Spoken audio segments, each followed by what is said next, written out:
Yes we are live now. Hello friends, this is Himanshi and welcome to let's learn. Discuss करेंगे Hindi pedagogy, complete कर लेंगे इसी video में। 15 में से 10 से ऊपर मार्क्स आप ला पाए, 13 मार्क्स, 15 मार्क्स भी अगर आपकी समझ थोड़ी सी बेहतर बन पाती है तो पूरा रिवीजन कर लेंगे हिंदी पेडागोजी का, जो भी इंपॉर्टेंट टॉपिक्स आपके हैं। पेडागोजी में बेसिकली हिंदी और इंग्लिश दोनों में ही 8-8, 10-10 टॉपिक मुश्किल से होते हैं पढ़ने को। आप कितना भी इसको पोथी बना करके पढ़ लीजिए, बट आपका कॉलेज का या बीएड का एग्जाम तो है नहीं जिसमें आप 5 पेज लिख के आएंगे। आपके समझ में मेन चीजें आ जानी चाहिए ताकि आप पेपर में एमसीक्यू अटेम्प्ट कर पाए। तो पूरी कोशिश रहेगी, बहुत तरीके से समझेंगे, मजे से समझेंगे, कोई टेंशन वाली बात नहीं है। पेपर जितना पास आ रहा है उसका मतलब ये नहीं है कि आप टेंशन में रहें और मैं टेंशन में रहूं और टेंशन का माहौल क्रिएट करके रखें। एक पूरा एनर्जी का माहौल क्रिएट करके रखेंगे, है ना। बहुत मजे से समझेंगे। कल से ये सेशन कल बीच में हो नहीं पाया था कंप्लीट, ये पीपीटी पीडीएफ गायब हो गई थी, है ना। तो मैंने ऐसे कल से दाना पानी छोड़ा हुआ है, ऐसे कपड़े भी नहीं बदले हैं, देख रहे होगे आप लोग, है ना। खैर, कि जब तक ये सेशन कंप्लीट नहीं होगा, इतने बुरे पीछे मार रही हूँ ना मैं आजकल। खैर, सभी को गुड इवनिंग, नमस्कार, राम राम, सत श्री अकाल, अस्सलाम वालेकुम, what ever you feel connected with. Hopefully session चल पा रहा है। लाइक शेयर जरूर कर दीजिएगा उन लोगों तक जिनको ये नोटिफिकेशन ना भी पहुंचा हो, क्योंकि आज ये सेशन दूसरे दिन है तो कई बार हो जाती हैं चीजें, है ना। तो स्टार्ट करते हैं। हिंदी पेडागोजी के कुछ amazing amazing chapters paper 1 paper 2 दोनों के लिए महत्वपूर्ण होगा। ये काम आप स्वयं कर देंगे और कराएंगे अपने आसपास वाले लोगों से, है ना। खैर, ये तो एक बात हुई। ये इसका पीडीएफ टेलीग्राम चैनल पे मिल जाएगा, बट पीडीएफ से ज्यादा इंपॉर्टेंट है कि आप इस सेशन के बाद, ये 1.5-2 घंटे का सेशन होगा मुश्किल से, और इतना ही इनफ होगा आपके एग्जाम के लिए, ठीक। तो ये let's learn square Telegram channel पे आपको मिल जाएगा। भाषा अर्जन से शुरू करेंगे और लगभग जो भी इंपॉर्टेंट है हिंदी पेडागोजी में सब तक पहुंच बना लेंगे, समझ बना लेंगे, है ना। बेसिकली बात यह है कि समझ बननी चाहिए। पहले लाइक शेयर करो, आ जाओ सारे के सारे, फिर कंटिन्यू करेंगे। 1 मिनट मैं देखती हूँ कि आप लोग कहाँ खोए हुए हो। यह है भाषा अर्जन, जिसको हम एक्विजिशन कहते हैं। बहुत अमेजिंग अमेजिंग विधियां भी पढ़ने वाले हम लोग। क्या समझे? समझे कुछ कि नहीं समझे? पहले ज्वाइन कर लो तभी समझेंगे। बहुत बढ़िया। नोटिफिकेशन गया है कि नहीं गया? अब नहीं गया तो क्या कर सकते हैं, कोई बात नहीं, सह लेंगे। बहुत बढ़िया। अमेजिंग डिस्कशन मेरे स्टाइल में रहने वाला है ना। बिल्कुल प्रैक्टिकल तरीके से समझेंगे ताकि चीजें आपको एग्जाम में याद रहें। और कुछ कुछ क्वेश्चन, चलिए फिर स्टार्ट करते हैं। भाषा अर्जन की मैं बात करूं, कल हम ईवीएस पेडागोजी कर लेंगे, या ईवीएस पेडागोजी क्या, ईवीएस का कंप्लीट रिवीजन, परसों इंग्लिश, उसके नेक्स्ट डे मैथ्स, ठीक है। भाषा अर्जन की अगर मैं बात करूं तो इसको इंग्लिश में कहते हैं, देखो बात को समझना इंपॉर्टेंट है हिंदी और इंग्लिश से ज्यादा।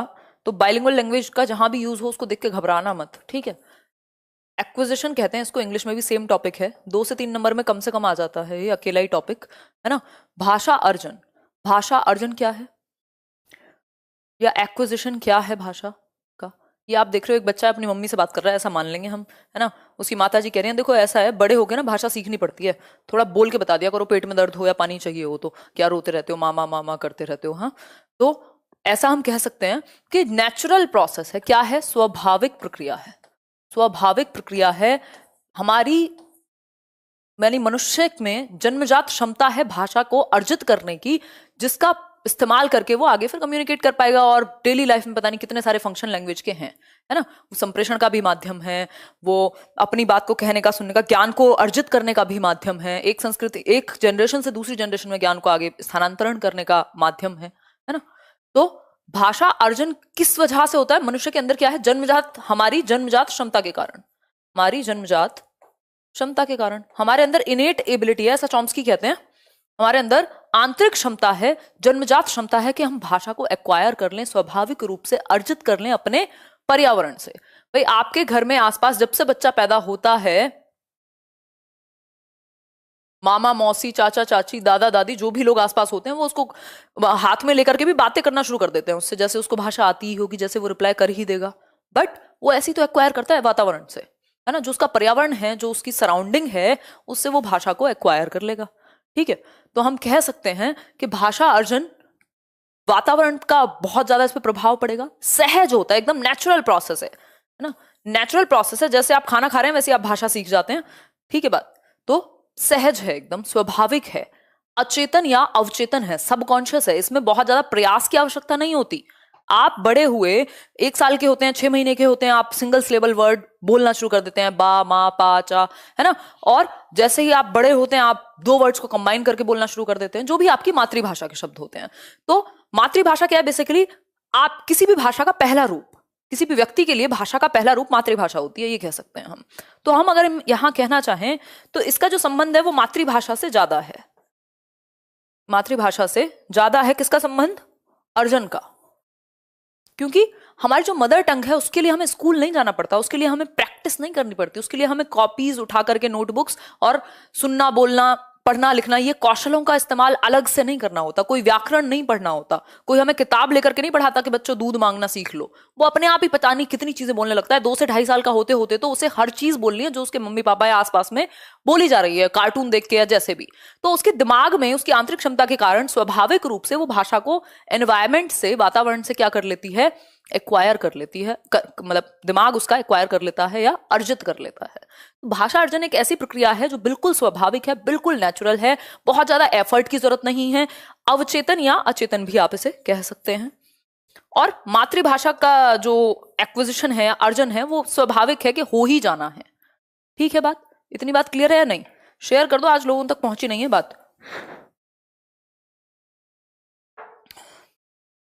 बहुत बढ़िया।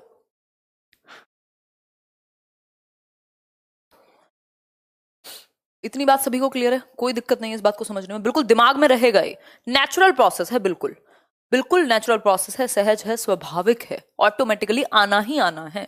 अगर आप बच्चे को बॉक्स में बंद कर दें और उससे कोई बात ही ना करे कभी, तो नहीं आएगा। लेकिन भाषा को अर्जित करने में सबसे बड़ा रोल है एनवायरनमेंट का, क्योंकि उस भाषा को आपने देखा है, सुना है, बोला है, हर तरीके से आपके आसपास वो भाषा सम्मिलित थी। चाहे वो लड़ाई में देखा हो, प्यार में देखा हो, है ना, तकरार में देखा हो, अपने आसपास आपने अपनी मातृभाषा को देखा है यूज होते हुए, तो आपने उसको अर्जित कर लिया बिना ज्यादा बहुत एफर्ट के। क्लियर बात है? नेचुरल प्रोसेस कर दिए, बहुत बढ़िया किया आपने शेयर करके। नेक्स्ट एक कॉन्सेप्ट होता है भाषा अधिगम का। भाषा अधिगम यानी लर्निंग। अधिगम का मतलब है इंग्लिश में लर्निंग। इंग्लिश में भी पूछा जाता है, 1 नंबर का क्वेश्चन इस पे बिल्कुल डायरेक्ट, और 2 से 3 नंबर का ये टॉपिक है। अगर मैं बात करूं तो भाषा अधिगम क्या है? लर्निंग।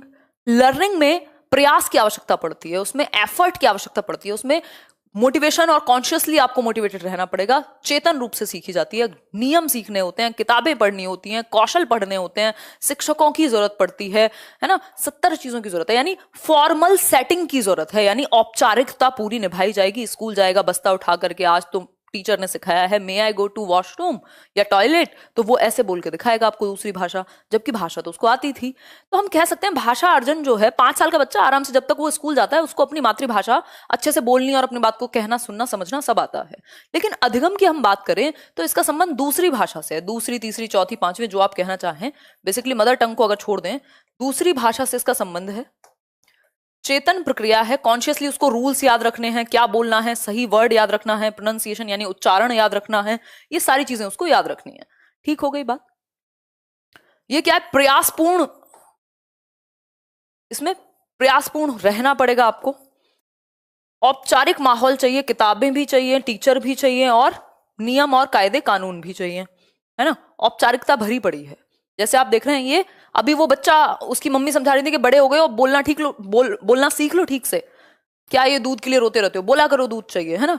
लेकिन यहाँ पे क्या है, क्लासरूम में बिठा करके आपको रूल्स सिखाए जाते हैं, है ना, ABCDEFGH सिखाया जाता है। क्या पहले आपने बोलना सीख लिया था, और या फिर पहले अ से अनार सिखाए गए थे? पहले बोलना सीख लिया था भाषा को, तभी तो जाकर के, मतलब बेसिक्स तो आपको आ गए थे ऑटोमेटिकली। लेकिन ये प्रॉपर एक कॉन्शियस प्रक्रिया है, चेतन प्रक्रिया है, प्रयास इसमें करना पड़ता है, औपचारिकता है, व्याकरण, नियम, भाषा कौशल जो चारों होते हैं उन सबका परिपूर्ण इस्तेमाल इसमें होगा। दूसरी भाषा, तीसरी भाषा, या कोई भी जितनी भी X नंबर ऑफ, मतलब N नंबर ऑफ लैंग्वेजेस आप मातृभाषा के बाद सीखते हैं, उनका संबंध लर्निंग से होता है। ये नेचुरल इसको बहुत ज्यादा नहीं कहेंगे, इसको प्रयासरत या एफर्टफुल प्रैक्टिस कहेंगे। इतनी बात क्लियर हुई कि नहीं हुई? बिल्कुल हो गई होगी, नहीं हुई होगी तो दोबारा से सुन लेंगे। ठीक, अब यहीं से एक अंतर निकल के आता है दोनों चीजों के बीच में, कि फिर इन दोनों में अंतर क्या है। 1 नंबर में पूछ भी लिया जाता है, भाषा अर्जन में और भाषा अधिगम में डिफरेंस क्या है? बताइए जरा, क्या डिफरेंस है भाषा अर्जन और अधिगम में? दीजिए जवाब। बहुत बढ़िया, सही एनर्जी के साथ देख रहे हैं आप लोग। लाइक शेयर करो यार, एकदम बढ़िया से समझ में आ रहा है कि नहीं आ रहा है ये बताओ। बाकी सब भी छोड़ो, लाइक शेयर भी छोड़ो, समझ में आ रहा है कि नहीं ये बता दो। भाषा अर्जन, भाषा अर्जन अभी हमने समझा था, ये एक्विजिशन को कहते हैं। अर्जित कर रहे हैं ना आप, आपके आसपास कुछ लकड़ियां पड़ी थी, आपने अर्जित कर ली, है ना। अधिगम क्या है? जब आप एफर्ट मार के उनको सीखेंगे किसी भी चीज को, ठीक। तो ये सबकॉन्शियस या अनकॉन्शियस प्रक्रिया है, अवचेतन है। ये प्रॉपर कॉन्शियस प्रक्रिया है, स्कूल की जरूरत पड़ेगी यहां, स्कूल सिस्टम या फिर टीचर या फिर कोई भी व्यक्ति जो आपको सिखा सके ये भाषा। ये आप सहज रूप से अपने एनवायरमेंट से सीख जाते हैं। स्वाभाविक प्रक्रिया है, यानी नेचुरल प्रोसेस है, नेचुरली बोलना आ ही जाएगा, ठीक। ये नियमबद्ध है, यहाँ व्याकरण की नियमों का ज्ञान आपको होना चाहिए। किसका मतलब क्या है, वाटर का मतलब पानी है, ये सब आपको पता होना चाहिए। व्याकरण, नियम और कॉन्शियसनेस यानी चेतना के साथ आपको याद रखना है। चेतना आपकी बहन, मेरी बहन या तुम्हारी दोस्त नहीं है, चेतना हमारी कॉन्शियसनेस है, जिसके कारण हमारी अवेयरनेस बेहतर रहती है और हम चीजों को समझ पाते हैं। तो यहाँ समझना पड़ेगा, यहाँ नेचुरली चल रही थी, भरना पड़ता था दिमाग में और वो ऑटोमेटिकली ग्रेस्प कर लेता था, आंतरिक क्षमता होने की वजह से, जन्मजात क्षमता होने की वजह से सीखने की, ठीक है बात। अनौपचारिक प्रक्रिया, भाई अर्जन क्या है, एक अनौपचारिक, अनौपचारिक को आप अनऑफिशियल कह लो, नहीं तो इनफॉर्मल कहते हैं, सही तरीके से कहीं से भी सीखी जा सकती है, गली नुक्कड़ कोने कार्टून जहां से पल्ले पड़ जाए आपके। अनौपचारिक प्रक्रिया है, इनफॉर्मल है, कोई स्कूल, कोई किताब, कोई बस्ता, कुछ नहीं चाहिए। औपचारिकता में क्या है, औपचारिकता में आपको एक सिस्टम चाहिए। क्या चाहिए? एक सिस्टम चाहिए, सिस्टम चाहिए जिसमें शिक्षक भी हो सकता है, किताबें भी हो सकती हैं और प्रॉपर आपको 12 खड़ी सिखाई जा सकती है, ABCD और सारी चीजें। मातृभाषा से इसका संबंध है अर्जन का, और दूसरी भाषा से संबंध है आपके अधिगम का। इतनी बात आप याद रखेंगे। एक क्वेश्चन पूछा जाता है कि भाषा अर्जन और भाषा अधिगम के बीच में मुख्य अंतर क्या है? पाठ्य पुस्तक का, वातावरण का, नियमों का या चेतना का? बताइए फटाफट से, जल्दी आंसर कीजिए। भाषा अधिगम व अर्जन के बीच मुख्य अंतर क्या है, यह बताने का कष्ट थोड़ा सा आप जरूर करेंगे। जल्दी बताओ, जल्दी, मजाक की बात नहीं है, जल्दी बताओ, जल्दी फटाफट से बताओ, आंसर करो बहुत तेजी से, जल्दी आंसर करो। एनवायरमेंट का, एग्जैक्टली, रूल्स का नहीं। कोई कह रहा है रूल्स का, फ्री के नंबर दे आओगे पेपर में बेकार में, है ना। मुख्य अंतर है वातावरण का। यदि बिल्कुल घरेलू वातावरण या परिचित माहौल मिल जाता तो वो एक्वायर ही कर लेता, है ना। भाई आप इंग्लिश बिल्कुल एक्वायर करके, आज जैसे मैं और आप हिंदी में बात करते हैं वैसे इंग्लिश में भी कर सकते थे। जो लोग नहीं कर पाते उनके लिए कह रही हूं। उसका रीजन क्या है? वातावरण नहीं मिला, है ना। तो मुख्य अंतर का आधार वातावरण है। और आपको इस बात का ध्यान भाषा अधिगम में, लैंग्वेज लर्निंग में भी रखना है कि समृद्ध वातावरण मिले, समृद्ध माहौल मिले भाषा को एक्वायर करने का, सीखने का माहौल अच्छा हो, जहां मौका मिले, अपॉर्चुनिटी मिले, अवसर मिले बच्चे को यूज करने के। देखो यूज बहुत बड़ा शब्द है, यूज का मतलब है इस्तेमाल करने के मौके होने चाहिए, अवसर होने चाहिए बच्चे को भाषा के। इतनी बात क्लियर हो गई। ऐसा नहीं है कि स्कूल में तो इंग्लिश सिखा दी गई और घर पे आके अगर वो एक शब्द बोले तो उसको अंग्रेज कहा जाए कि बहुत अंग्रेज बन रहे हो। ऐसा नहीं होना चाहिए। अधिगम के लिए भी माहौल इंपॉर्टेंट है। दोनों के बीच में जो मेन अंतर है वो है अधिगम का। यहाँ पाठ्य पुस्तक की जरूरत पड़ सकती है, व्याकरण की जरूरत पड़ सकती है, टीचर की जरूरत पड़ सकती है अधिगम में। यहाँ किसी टीचर, किसी व्याकरण, किसी नियम कायदे कानून की जरूरत नहीं है। आप अपनी क्षेत्रीय या मातृभाषा, क्षेत्रीय भाषा जिसको हम वर्नाकुलर लैंग्वेज या फिर नेटिव, जो भी आपकी मेन भाषा होती है, मातृभाषा जो भी आपके घर में बोली जाती है, उसको हम मातृभाषा या अर्जित ही करेंगे हमेशा। जो आपकी फर्स्ट लैंग्वेज है आप उसको अर्जित करेंगे, ये बात याद रखिएगा। फर्स्ट लैंग्वेज जो पहली भाषा है, चाहे आपके घर में तेलुगु बोली जाती थी तो आपने तेलुगु एक्वायर कर ली, अधिगम हो गया, है ना। अगर आपके घर में हिंदी बोली जाती थी तो हिंदी कर ली, आपके घर में हरियाणवी बोली जाती थी हरियाणवी कर ली, पंजाबी बोली जाती थी पंजाबी कर ली, है ना। आगे बढ़ेंगे। अब एक क्वेश्चन जिसमें लोग कंफ्यूज होते ही रहते हैं, लक्ष्य भाषा एक टर्म है, लक्ष्य भाषा, जिसको क्या कहते हैं इंग्लिश में? Target language. ये याद रखोगे तो फायदा रहेगा, इंग्लिश में भी सेम पूछा जाता है, टारगेट लैंग्वेज। और दूसरी है आपकी मातृभाषा, जो कि आसान है, मदर टंग को हम मातृभाषा कह देते हैं।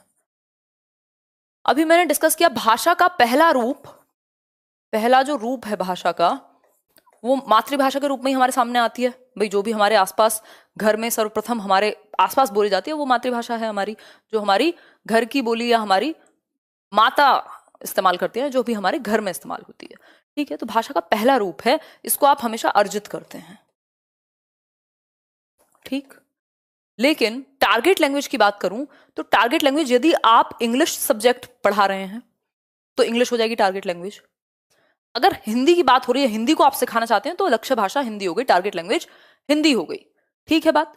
अगर मैं बात करूं तो यहां लक्ष्य भाषा ध्यान में रखिएगा, लक्ष्य भाषा क्या है जिसको आप सिखाना चाहते हैं। मान लीजिए आप किसी अंग्रेजी देश में पढ़ा रहे हैं, अमेरिका में हिंदी पढ़ा रहे हैं, आप हिंदी के टीचर हैं, बच्चों को नहीं आती हिंदी, क्या बन गई हिंदी, लक्ष्य भाषा बन गई। आपका लक्ष्य है कि उनको हिंदी सिखाएं। हमारे यहाँ पे सेकेंड लैंग्वेज या टारगेट लैंग्वेज इंग्लिश हो जाती है, या कोई भी भाषा, मान लीजिए आप जर्मनी सीख रहे हैं तो वो जर्मन लैंग्वेज जो है, सॉरी, जर्मन लैंग्वेज आपकी टारगेट लैंग्वेज हो गई। ठीक। या मंडारिन सीख रहे हैं, वैसे क्या ही करेंगे चाइना की भाषा सीख के, बट ठीक है, भाषा तो भाषा है। चलिए, ईवीएस पेडागोजी, कल ईवीएस कंप्लीट रिवीजन करेंगे, ये आप याद रखिएगा। अच्छा, एक क्वेश्चन है, छोटा सा ही क्वेश्चन है वैसे तो। बच्चे अपनी मातृभाषा का प्रयोग करते हुए हिंदी भाषा की कक्षा में अपनी बात कहते हैं, यह बात डैश है, बताइए एक बार, जल्दी बताइए, बहुत तेजी से आंसर कीजिए। कोई बफरिंग नहीं है, बहाने बहुत लगाते हो आजकल। भाई स्वाभाविक बात है कि बच्चा जो है वो अपनी मातृभाषा का प्रयोग करते हुए कक्षा में, क्लासरूम में अपनी बात कहेगा। एनसीएफ भी कहता है, नेशनल करिकुलम फ्रेमवर्क, के बच्चे को प्राथमिक स्तर पर, एटलीस्ट प्राथमिक स्तर यानी प्राइमरी लेवल पे आप उसकी मातृभाषा यूज करने दो। इससे क्या होगा, वो सहजता या स्वाभाविकता से सीखेगा, नेचुरली सीखेगा, रटेगा नहीं, और रटने पे हमारा फोकस नहीं है। तो प्राथमिक स्तर पर मातृभाषा का इस्तेमाल करने देंगे बच्चे को, रोकेंगे नहीं, टोकेंगे नहीं।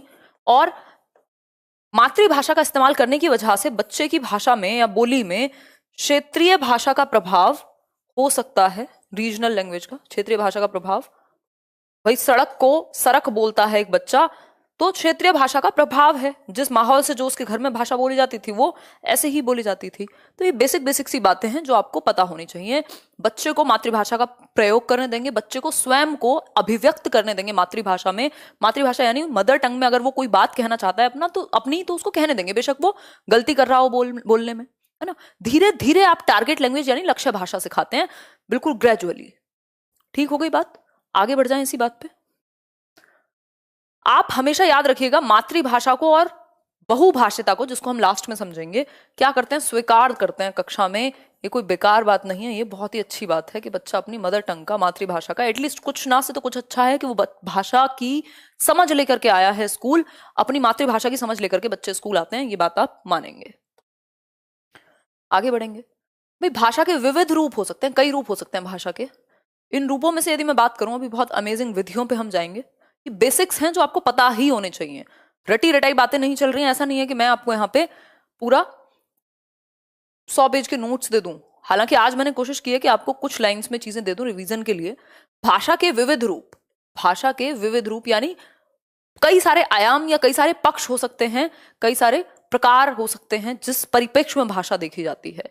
पहला है मातृभाषा, जो मैं आपको बता चुकी हूं। भाषा का पहला रूप है जो कि एक स्वाभाविक रूप है, जो भी आपके आसपास शुरुआत में सबसे पहले भाषा बोली जाती थी, आपके घर की भाषा, उसको हम मातृभाषा कह सकते हैं।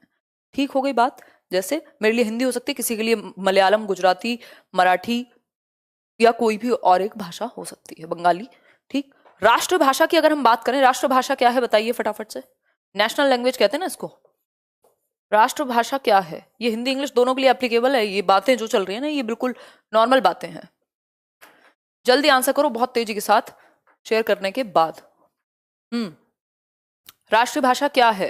राष्ट्रीय भाषा वो भाषा है जो पूरे राष्ट्र में एक ही भाषा जहां बोली जाती है, और पूरे राष्ट्र के राजकाज के काम भी उसी में होते हैं, और पूरा राष्ट्र, पूरा नेशन जो है उसी भाषा का इस्तेमाल करता है ना। अब कई लोग कह रहे हैं हिंदी है, हिंदी है, हिंदी है। हिंदी राष्ट्रभाषा नहीं है भारत की, इस बात को ध्यान रखिएगा, नहीं तो 1 नंबर जा सकता है अगर कभी गलती से भी पूछ लिया तो। और अगर कहीं इंटरव्यू वगैरह में फंस गए केवीएस वगैरह के, तो वहां से बेइज्जती करा के आओगे, है ना। नेशनल लैंग्वेज नहीं है, राष्ट्रभाषा नहीं है हिंदी। इवन भारत की कोई भी नेशनल लैंग्वेज नहीं है, राष्ट्रभाषा का दर्जा भारत में किसी भी भाषा को नहीं मिला हुआ, है ना। क्यों है ऐसा? क्योंकि भारत एक बहुभाषी राज्य है, बहुभाषी देश है, जहां बहुत सारी भाषाएं बोली जाती हैं, तो किसी भी एक भाषा को राष्ट्रभाषा का दर्जा नहीं दे सकते। ऐसी कुछ कुछ चीजें हुई थी आजादी के समय पे, बट अभी हम इतना याद रखेंगे कि राष्ट्रभाषा कोई नहीं है, भारत में कोई राष्ट्रभाषा नहीं है। ठीक। फिर आती है आपकी बात राजभाषा की। राजभाषा, ऑफिशियल लैंग्वेज को राजभाषा कहते हैं। ऑफिशियल लैंग्वेज को राजभाषा कहते हैं। राजभाषा कौन सी है बताओ, हिंदी है कि इंग्लिश है? हमारी राजभाषा बताओ, ऑफिशियल लैंग्वेज कौन सी है भारतवर्ष में? फटाफट से बताओ। देवनागरी में लिखी जाने वाली हिंदी आपकी, ठीक। तो हिंदी को राजभाषा का दर्जा दिया गया था। कब दिया गया था? 1963 में, 1963 के ओला के अंदर। ये ओला आपकी कैब नहीं है, ये ओला है ऑफिशियल लैंग्वेज एक्ट, यानी राजभाषा कानून करके इसका कुछ नाम होगा, अधिनियम है ना, राजभाषा अधिनियम कह सकते हैं। इसमें क्या है, ओला के अंदर हिंदी को, और इसमें एक्ट कौन सा है? 343, आर्टिकल 343(1) के तहत हिंदी ऑफिशियल लैंग्वेज है यानी राजभाषा है, और इंग्लिश इसके तहत ही, याद रख लेना, ये क्वेश्चन आया भी हुआ है, एसोसिएट ऑफिशियल लैंग्वेज है। ये मैं हिंदी इंग्लिश में फिर से करा दूंगी। और ये आर्टिकल 343(2) के तहत है इंग्लिश, ठीक। हिंदी 343(1) के तहत है ऑफिशियल लैंग्वेज एक्ट के, और राजभाषा है भारत की हिंदी। राष्ट्रभाषा कोई नहीं है। मातृभाषा कोई भी आपकी जो भी पहली भाषा हो उसको हम मातृभाषा कह सकते हैं। इसमें कोई भी दौराय नहीं है। किसी को कोई शक हो, परेशानी हो, बीमारी हो, दर्द हो तो आप बता सकते हैं, हम निवारण करने का पूर्ण प्रयास करेंगे। बताइए फटाफट से, जल्दी से बता दो। बहुत मजाक करते हो, आई एडमायर यू मैम, धन्यवाद। देखिए आगे बढ़ते हैं, अभी बहुत कुछ है आज सीखने को, है ना, पूरा सार है ये। अब भाषा शिक्षण की कुछ प्रमुख विधियां हैं। भाई सारी विधियां तो पता नहीं कितनी विधियां हैं, एन नंबर ऑफ मेथड्स मिल जाएंगे आजकल, आज तक जो डेवलप हुए होंगे पढ़ाने के, है ना। लेकिन भाषा शिक्षण के यानी हिंदी भाषा शिक्षण के, हिंदी लैंग्वेज टीचिंग की कुछ मेन मेथड्स हैं, कुछ प्रमुख विधियां हैं। एक आध दो से तो क्वेश्चन भी आते हैं, डायरेक्ट आए भी हुए हैं, है ना। रटना नहीं है, समझना है। जहां रटने की जरूरत पड़े आप सेशन छोड़ के अपने घर जा सकते हैं, जो कि आप पहले से ही हैं, इसलिए कहीं मत जाइएगा, सेशन देखिएगा, ठीक। देखिए भाषा शिक्षण की प्रमुख विधियां, व्याकरण विधि, ग्रामर मेथड कह लीजिए आप इसको। फिर है व्याकरण अनुवाद, ग्रामर ट्रांसलेशन मेथड। प्रत्यक्ष विधि यानी डायरेक्ट मेथड। सम्मिश्रण यानी एक्लेक्टिक अप्रोच या एक्लेक्टिक मेथड। संप्रेषण विधि यानी कम्युनिकेशन या कम्युनिकेटिव मेथड, CLT कह देते हैं जिसको हम इंग्लिश में। आगमन विधि इंडक्टिव, और निगमन मतलब डिडक्टिव। इतनी बात क्लियर है। रटने को बिल्कुल मना किया है NCF ने, और हम भी इसी बात को प्रमोट करेंगे। बट आप लोग 27,000 लोग देख रहे हैं और 19,000 लोगों ने लाइक किया है, इस बात की तो कोई मना ही नहीं है NCF में कि आप अपने शिक्षक को या अपने पीयर ग्रुप को भी प्रोत्साहन ना दें, हैं। देखो एक बार व्याकरण विधि देख लेते हैं फटाफट से, अभी फिर अमेजिंग स्किल्स पे आएंगे।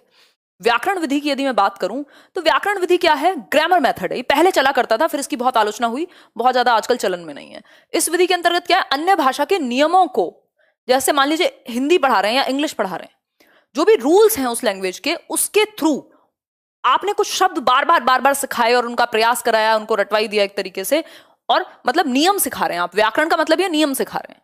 तो इसके बाद शब्द जोड़ करके कुछ शब्दों का मतलब बताया और उनको जोड़ करके व्याकरणिक नियमों के आधार पे, जैसे होता नहीं है ग्रामर सीख लेते हैं कई लोग, उनको सारे नियम पता होते हैं, यूज करने में आंसू आ जाते हैं लैंग्वेज को, तो अभ्यास कराया जाता है नियमों का, खाली नियमों का, शब्दों का जोड़ करके वर्ड्स को अभ्यास। वर्ड्स उठा लिए और दनादन प्रैक्टिस चल रही है। न्यू स्टाइल बुक आती थी ना, वहां पे यूपी बोर्ड में चलती है, ठीक है। तो ये यहां पे क्या है, सिर्फ व्याकरण पे फोकस है, सिर्फ रूल्स पे फोकस है, सिर्फ नियमों पे फोकस है, इवन ट्रांसलेशन भी नहीं है। कुछ शब्द उठाए, कुछ को जोड़ा और बार बार प्रयास करा के रटा दिया, इसको बहुत अच्छा नहीं मानेंगे। फिर है व्याकरण अनुवाद विधि, ये बहुत फेमस मेथड है, इस पे कई बार क्वेश्चन आ जाता है। इसको ग्रामर ट्रांसलेशन कहते हैं, इसको ग्रामर ट्रांसलेशन कहते हैं, ठीक है बात, ठीक हुई बात या नहीं हुई? ग्रामर ट्रांसलेशन की बात करूं तो ये व्याकरण प्लस अनुवाद विधि दोनों को जोड़ दिया गया। व्याकरण अनुवाद का मतलब है यहां व्याकरण तो है ही, साथ में ट्रांसलेशन भी है। मदर टंग में आप ट्रांसलेट करते हैं लक्ष्य भाषा को, लक्ष्य भाषा को मातृभाषा में, यानी मान लीजिए लक्ष्य भाषा क्या है, इंग्लिश, उससे ट्रांसलेट कर दिया, अनुवाद कर दिया हिंदी में, ठीक है। तो यहां व्याकरण अनुवाद में क्या होता है, इसको ट्रेडिशनल मेथड भी कहते हैं, यानी एक तरीके से परंपरागत तरीका कहते हैं। One of the oldest methods भी कहा जाता है, बहुत पुरानी विधियों में से एक, है ना, परंपरागत। कि यहां क्या होगा, बच्चे को समझ में तो आ जाएगा क्योंकि आपने अनुवाद कर दिया उसी की भाषा में। यहां मातृभाषा में पूरे तरीके से अनुवाद होता है, इस बात में कोई भी दोहराया नहीं है।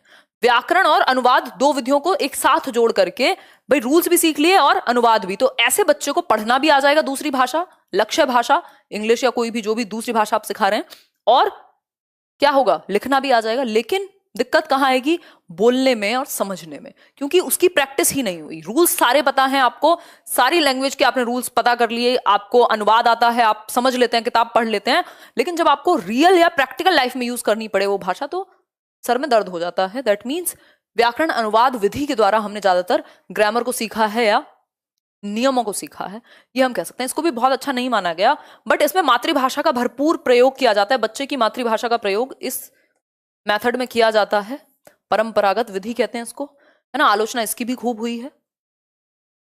इसमें करेक्टनेस सटीकता तो आ जाएगी, बट फ्लुएंसी और यानी प्रवाहता नहीं आएगी, प्रवाह नहीं बन पाएगा, फ्लुएंटली नहीं बच्चा भाषा को बोल पाएगा। नेक्स्ट मेथड है बहुत ही पॉपुलर मेथड, जिसको हम कहते हैं प्रत्यक्ष विधि, या हम कह सकते हैं इसको direct method. Direct method English में भी यही याद रखना है, डायरेक्ट मेथड। ये नोट्स के लिए लिख दिया है, कुछ कुछ चीजें रिवाइज कर लेना। कई लोगों को बड़ा दर्द रहता है जब तक पीडीएफ उनके हाथ में ना आ जाए, है ना। पीडीएफ नहीं जाएगी पेपर देने, आप जाएंगे अपने एक सिंगल दिमाग के साथ और एक पेन के साथ, पेपर भी वहीं मिलेगा आपको, ठीक है। डायरेक्ट मेथड यानी प्रत्यक्ष विधि। प्रत्यक्ष का मतलब ये डायरेक्ट उसी भाषा से सिखाओ वो भाषा जो वो भाषा है, मतलब कोई भी अनुवाद नहीं होगा। जैसे अभी जो हम ग्रामर ट्रांसलेशन व्याकरण अनुवाद विधि पढ़ रहे थे तो उसमें अनुवाद की बात हो रही थी, यहाँ अनुवाद की कोई जगह नहीं है, यहाँ सीधे डायरेक्ट उसी भाषा का इस्तेमाल करो। मान लीजिए किसी अंग्रेज को हिंदी सिखा रहे हो तो हिंदी के थ्रू ही सिखाओ। अगर इंग्लिश सीख रहे हो आप तो इंग्लिश का इस्तेमाल करके ही इंग्लिश सीखोगे, कोई मदर टंग में ट्रांसलेशन नहीं है, यानी मातृभाषा में अनुवाद नहीं होगा किसी भी स्थिति में, ठीक। तो व्याकरण अनुवाद विधि की अनेक सीमाओं के कारण, ये भी आप याद रख सकते हैं, जो ग्रामर ट्रांसलेशन की लिमिटेशन है, व्याकरण अनुवाद विधि जो इससे पहले पढ़ी थी उसकी जो लिमिटेशंस हैं, उनके कारण इस मेथड का जन्म हुआ। बहुत सारे लोगों ने ये माना कि बच्चों को आप नेचुरली प्रैक्टिस कराओ ना सारी स्किल्स की, जिसमें उसको बोलने का भी मौका मिले, सुनने का भी मौका मिले, देखने का भी मौका मिले, पढ़ने का भी मौका मिले। तो डायरेक्ट ये किसकी सीमाओं के कारण डेवलप हुआ है, किसके अगेंस्ट डेवलप हुआ, जीटी मेथड यानी ग्रामर ट्रांसलेशन व्याकरण अनुवाद। इसे मौखिक वार्तालाप विधि भी कहा जाता है, इसको ओरल कन्वर्सेशन या ओरल लैंग्वेज मेथड कह सकते हैं आप, क्योंकि इसमें मौखिक भाषा का बहुत प्रयोग है। जैसे इंग्लिश मीडियम स्कूल्स होते हैं, वहां क्या है भाई, अगर आप हिंदी में बोलते हैं तो फाइन लगेगा। दैट मीन्स डायरेक्ट आपको प्रत्यक्ष विधि के द्वारा ही सिखाया जा रहा है, मौखिक वार्तालाप उसी भाषा में करना है जिस भाषा का वहां प्रयोग किया जाना है। इस विधि में शिक्षार्थी की मातृभाषा मध्यस्थता के बिना, देखो जो बिल्कुल प्योर हिंदी समझते हैं उनके लिए ये लाइन डाली हुई है, हालांकि ये बात मैं बता चुकी हूं।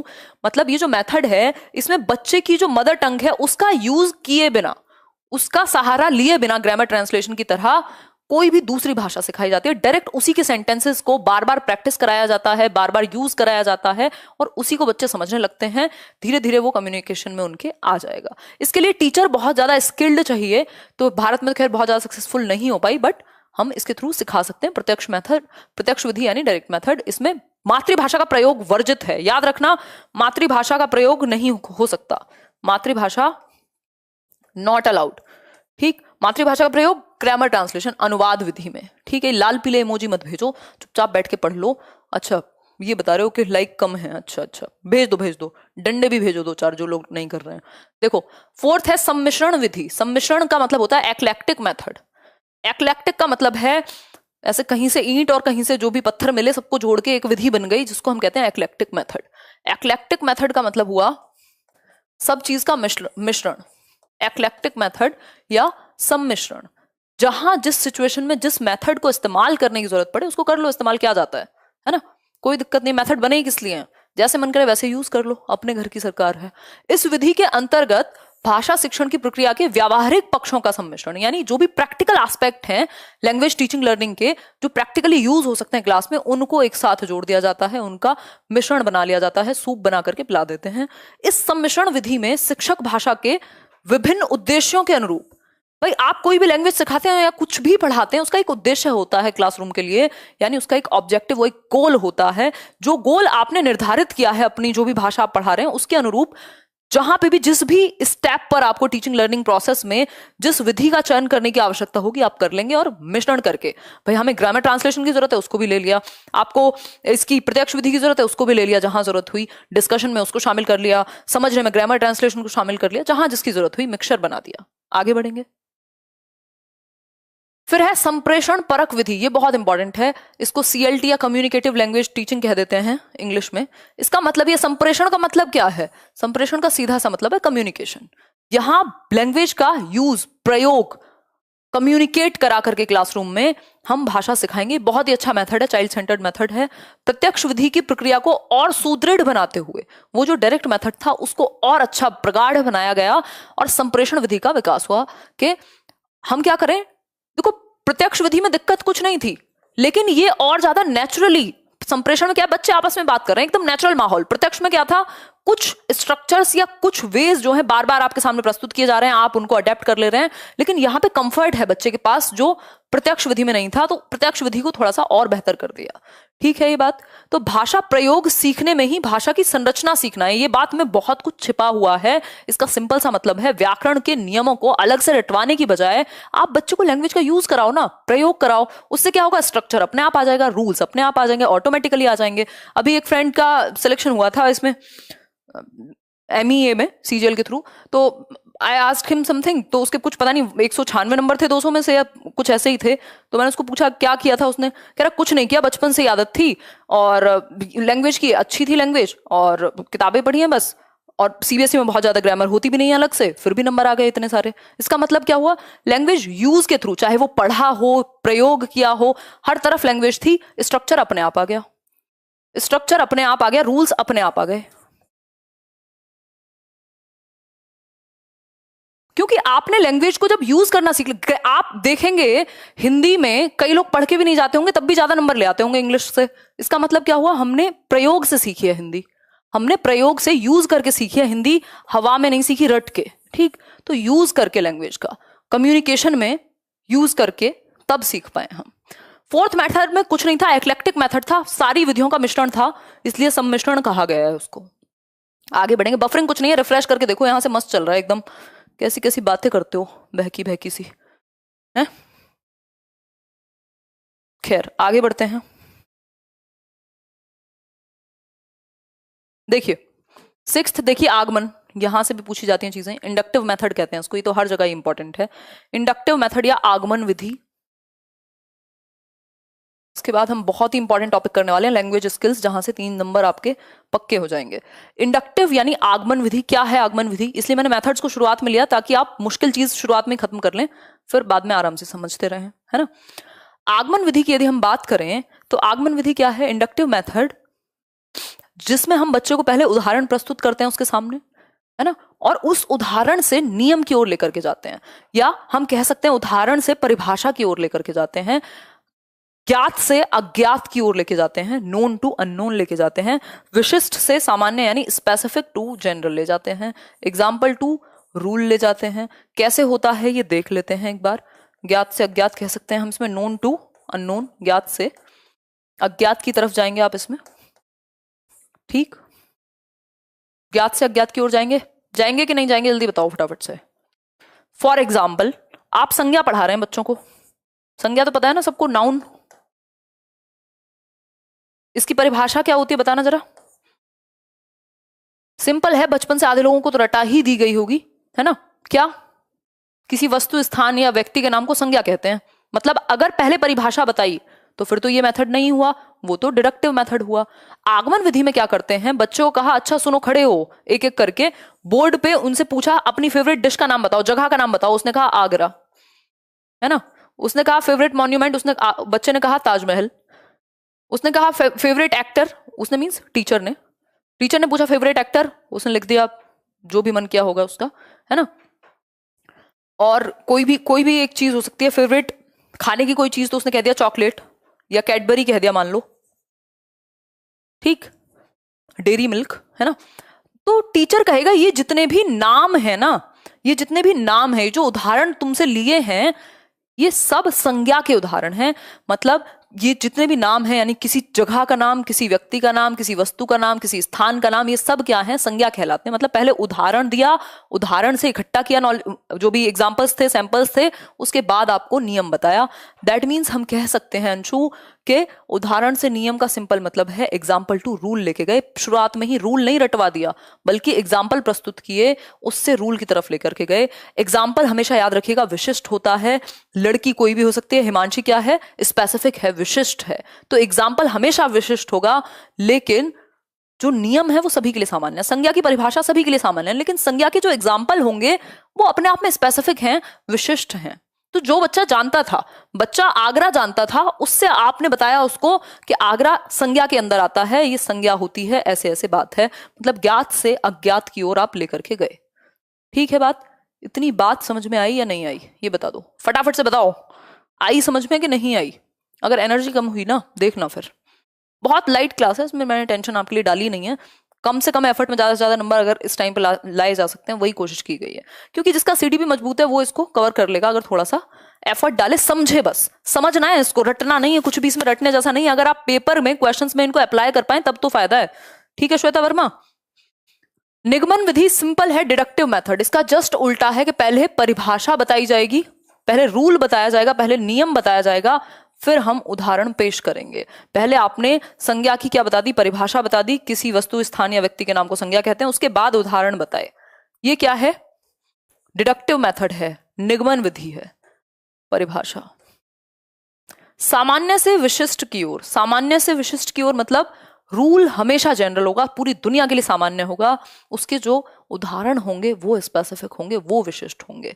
ठीक है बात? तो हम कह सकते हैं परिभाषा से उदाहरण की ओर, नियम से उदाहरण की ओर, है ना? क्लियर हो गई बात? होपफुली सबको क्लियर है। आगे बढ़ जाते हैं इसी बात पे। अब हम करेंगे जीन पियाजे की बातें। जीन पियाजे की बातें करने से पहले हम लैंग्वेज स्किल्स कर लेते हैं, है ना? लैंग्वेज स्किल्स कर लेते हैं, थोड़ा सा इंपॉर्टेंट टॉपिक है, ये भी इंपॉर्टेंट है, एक नंबर में पूछता है पियाजे और वाइगोस्की के बारे में, इनकी भाषा और विचार के बारे में इन्होंने क्या कहा है ना? पहले लैंग्वेज स्किल समझ लेते हैं क्योंकि वहां से भी क्वेश्चन निश्चित है और बड़ा आसान सा टॉपिक है। चलो इन्हीं को पढ़ेंगे, इन्हीं को पढ़ेंगे, एक तरफ से चलेंगे, फिर बाद में आगे पीछे नहीं करना पड़ेगा। देखो जीन पियाजे की यदि हम बात करें तो जीन पियाजे की थ्योरी सबने पढ़ी है चाइल्ड डेवलपमेंट एंड पेडागोजी में। जीन पियाजे की थ्योरी लगभग सबने पढ़ी है बाल विकास में। जीन पियाजे का भाषा के बारे में क्या विचार है? कोई खास विचार है नहीं, उन्होंने भाषा को संज्ञानात्मक विकास यानी आपके कॉग्निटिव डेवलपमेंट के लिए बहुत महत्वपूर्ण नहीं माना, इसलिए ईगोसेंट्रिक स्पीच, जिसको हम अहम केंद्रित वाक कहते हैं, इसको उन्होंने महत्व नहीं दिया, उन्होंने इसको बहुत अच्छा नहीं माना संज्ञानात्मक विकास के लिए। It is not so important, ये हम कह सकते हैं। अहम केंद्रित वाक का मतलब क्या है? बच्चा खुद से ही बोल बोल के बातें करता है 2 वर्ष से 6 वर्ष की उम्र में, है ना? प्री ऑपरेशनल या पूर्व संक्रियात्मक या अर्ली चाइल्डहुड पीरियड में वो खुद से ही बोल बोल के बातें करता है। मैं ना कल वहां गया था, खुद से ही बातें करने में लगा हुआ है, उसको लगता है पूरी दुनिया का सेंटर मैं ही हूं, जैसा मुझे फील होता है वैसा सबको फील होता है, जो मुझे पसंद है वो सबको पसंद है। तो पियाजे ने संज्ञानात्मक विकास में यानी कॉग्निटिव डेवलपमेंट में भाषा को बहुत ज्यादा महत्व ना देते हुए ये कहा कि ये बहुत काम का नहीं है जो ईगोसेंट्रिक स्पीच है, तो भाषा को बहुत ज्यादा महत्व उन्होंने नहीं दिया है, बट नॉट सो इम्पोर्टेंट। ये बात आप याद रखेंगे, है ना? अगर पियाजे के बारे में पूछे तो आप कहेंगे कि पियाजे ने कहा है कि अहम केंद्रित वाक नॉट सो इम्पोर्टेंट। ठीक हो गई बात? आगे बढ़ेंगे। अब भाषा एवं विचार के बारे में पियाजे के क्या ख्याल हैं? पियाजे के ख्याल बहुत ही नेक हैं। भाषा एवं विचार, पियाजे ने कहा पहले आएगा विचार यानी थॉट। उन्होंने कहा है पहले विचार आया और फिर भाषा ही विचार से, कि जब मुझे मान लीजिए जब मुझे बोलना नहीं आता होगा तब भी मेरे मन में इसको देख के कुछ विचार तो आया होगा ना। ठीक, जब ठीक से मैं बोल भी नहीं पाती हूँ, हम सभी के लिए, मैं कोई स्पेसिफिक नहीं हूँ, कहीं और से नहीं आई हूँ, एलियन नहीं हूँ, है ना, ह्यूमंस की बात हो रही है। तो थॉट से लैंग्वेज आती है, यानी भाषा बाद में पहले विचार। तो उन्होंने कहा है कि विचार से भाषा आती है और विचार भाषा को सुनिश्चित भी करता है, डिटरमिन भी करता है। ये बात भी आप पूरे तरीके से याद रखेंगे। इसमें किसी ने भी डाउट दिखाया तो क्या नंबर चला जाएगा? चैट क्यों नहीं चल रही? कहाँ चले गए लोग? तो हम काफी जुड़े हुए हैं। ये भी ना इंटरनेट का थोड़ा सा नाटक रहता है ना? तो भाषा, विचार से भाषा आती है, विचार से भाषा आती है, और भाषा, जो विचार है वो भाषा को सुनिश्चित भी करता है। विचार भाषा को आ गई चैट वापस आ गई। विचार भाषा को सुनिश्चित भी करता है और पहले भी आता है भाषा से। ये बात आप याद रखेंगे, इसमें कोई भी दोहराया नहीं होना चाहिए। ठीक, सिंपल बात। प्याजे कह रहे हैं, ऐसा मैं नहीं कह रही हूं, है ना, प्याजे ने कहा है। आगे बढ़ेंगे, लेव वाइगोस्की की बात करते हैं। ये बहुत इंपॉर्टेंट बताते हैं लैंग्वेज को। ये कहते हैं लैंग्वेज जो है, भाषा जो है, वो मानव का सर्वश्रेष्ठ टूल है, यानी यंत्र है एक, जिसके द्वारा हम ज्ञान का निर्माण कर सकते हैं, बहुत सारी चीजें समझ और समझा सकते हैं। ये बात समझ पा रहे हो कि नहीं? नहीं भी समझ पा रहे हो तो भी समझ लो, है ना। आई एम आर्मी पर्सन कोई कह रहा है, बहुत बढ़िया जी, जय हिंद। देखिए, लेव वाइगोस्की की अगर हम बात करें, लेव वाइगोस्की की अगर हम बात करें, इनकी थियोरी का नाम बताना जरा। आधे क्वेश्चन तो इनकी थियोरी के नाम से सॉल्व हो जाते हैं। नाम क्या है? सामाजिक सांस्कृतिक सिद्धांत, यानी सोशियो कल्चरल अप्रोच।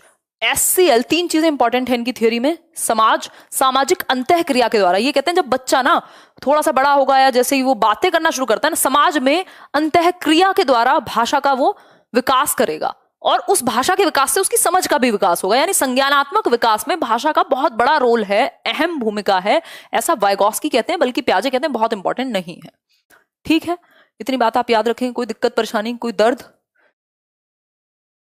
देखो, डायरेक्ट मेथड में कुछ स्ट्रक्चर्स पे ज्यादा फोकस था। कम्युनिकेटिव जो लैंग्वेज वाला मेथड है उसमें फ्रीडम ज्यादा है, उसमें नेचुरल यूज डायरेक्ट मेथड से ज्यादा है, उसी का वो विकसित रूप है डायरेक्ट मेथड का ही।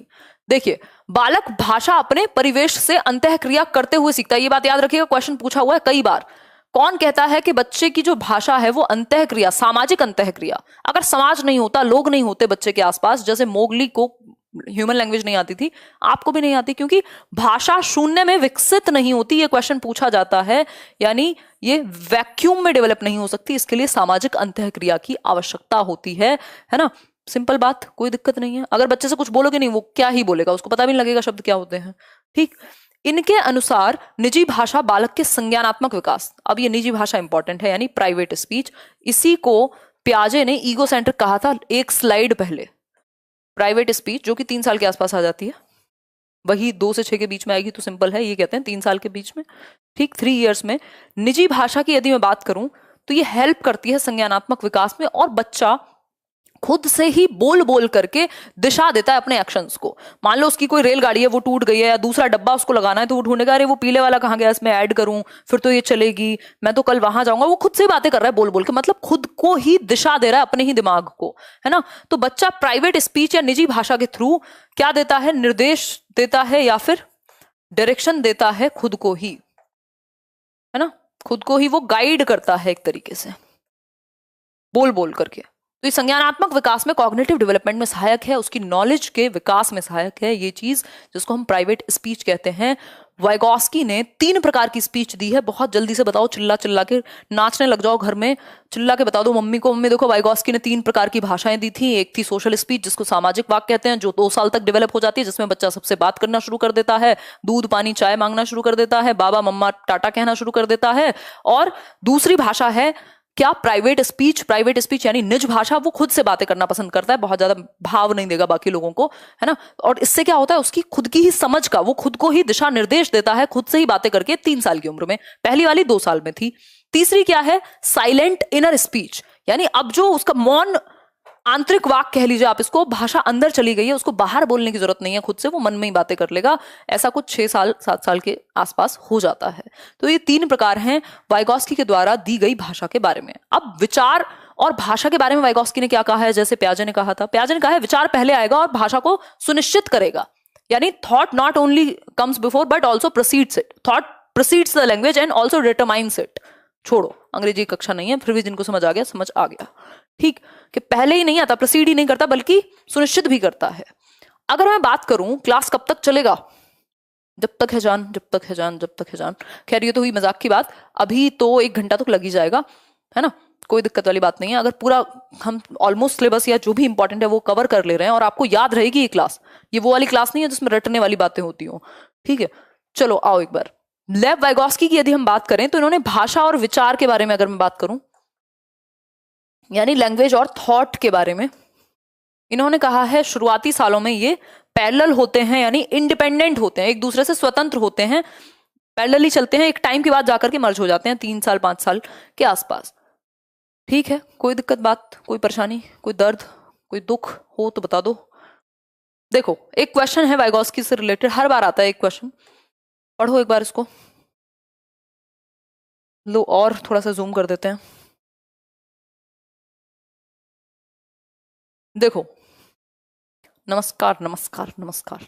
देखो क्वेश्चन पढ़ो। जिगसॉ पहेली को करते समय 5 वर्ष की नजमा स्वयं से कहती है नीला टुकड़ा कहाँ है, नहीं यह वाला नहीं वो वाला जो मुझे ये जूते को पूरा करने में मदद करेगा। बताइए फटाफट से, जल्दी बताओ। मजाक की बातें मत क्या करो हर टाइम, है मजाक सिर्फ मैं करती हूँ। देखो एक बार, और लाइक शेयर आप सब करते हो।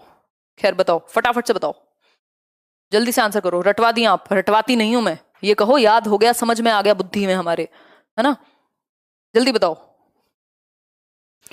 व्यक्तिगत वार्ता, बिल्कुल संडे वार्ता नहीं है ये, व्यक्तिगत वार्ता यानी प्राइवेट स्पीच है। व्यक्तिगत मतलब इंडिविजुअली वो खुद से बात करेगा।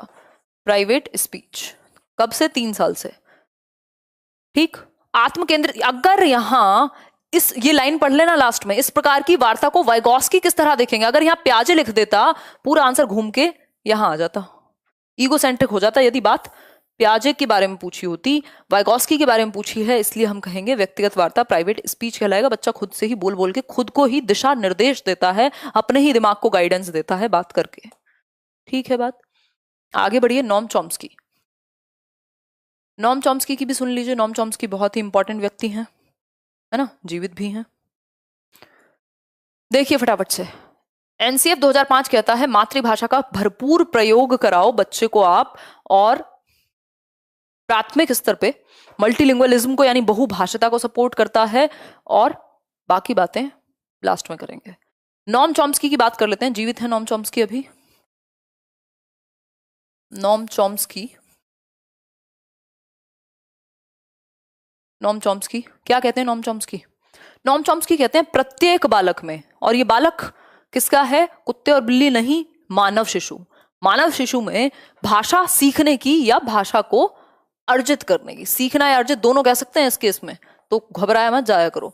भाषा अर्जित करना है, भाषा को सीखने की जन्मजात क्षमता है, इनेट एबिलिटी, आंतरिक क्षमता है उसके अंदर, इनेट एबिलिटी है, इनबॉर्न एबिलिटी है भाषा को एक्वायर करने की, है ना।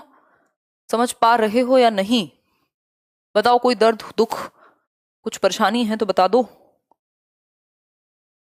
Anju Tomar, you are really an inspiration for us, lots of love. धन्यवाद अंजू तोमर।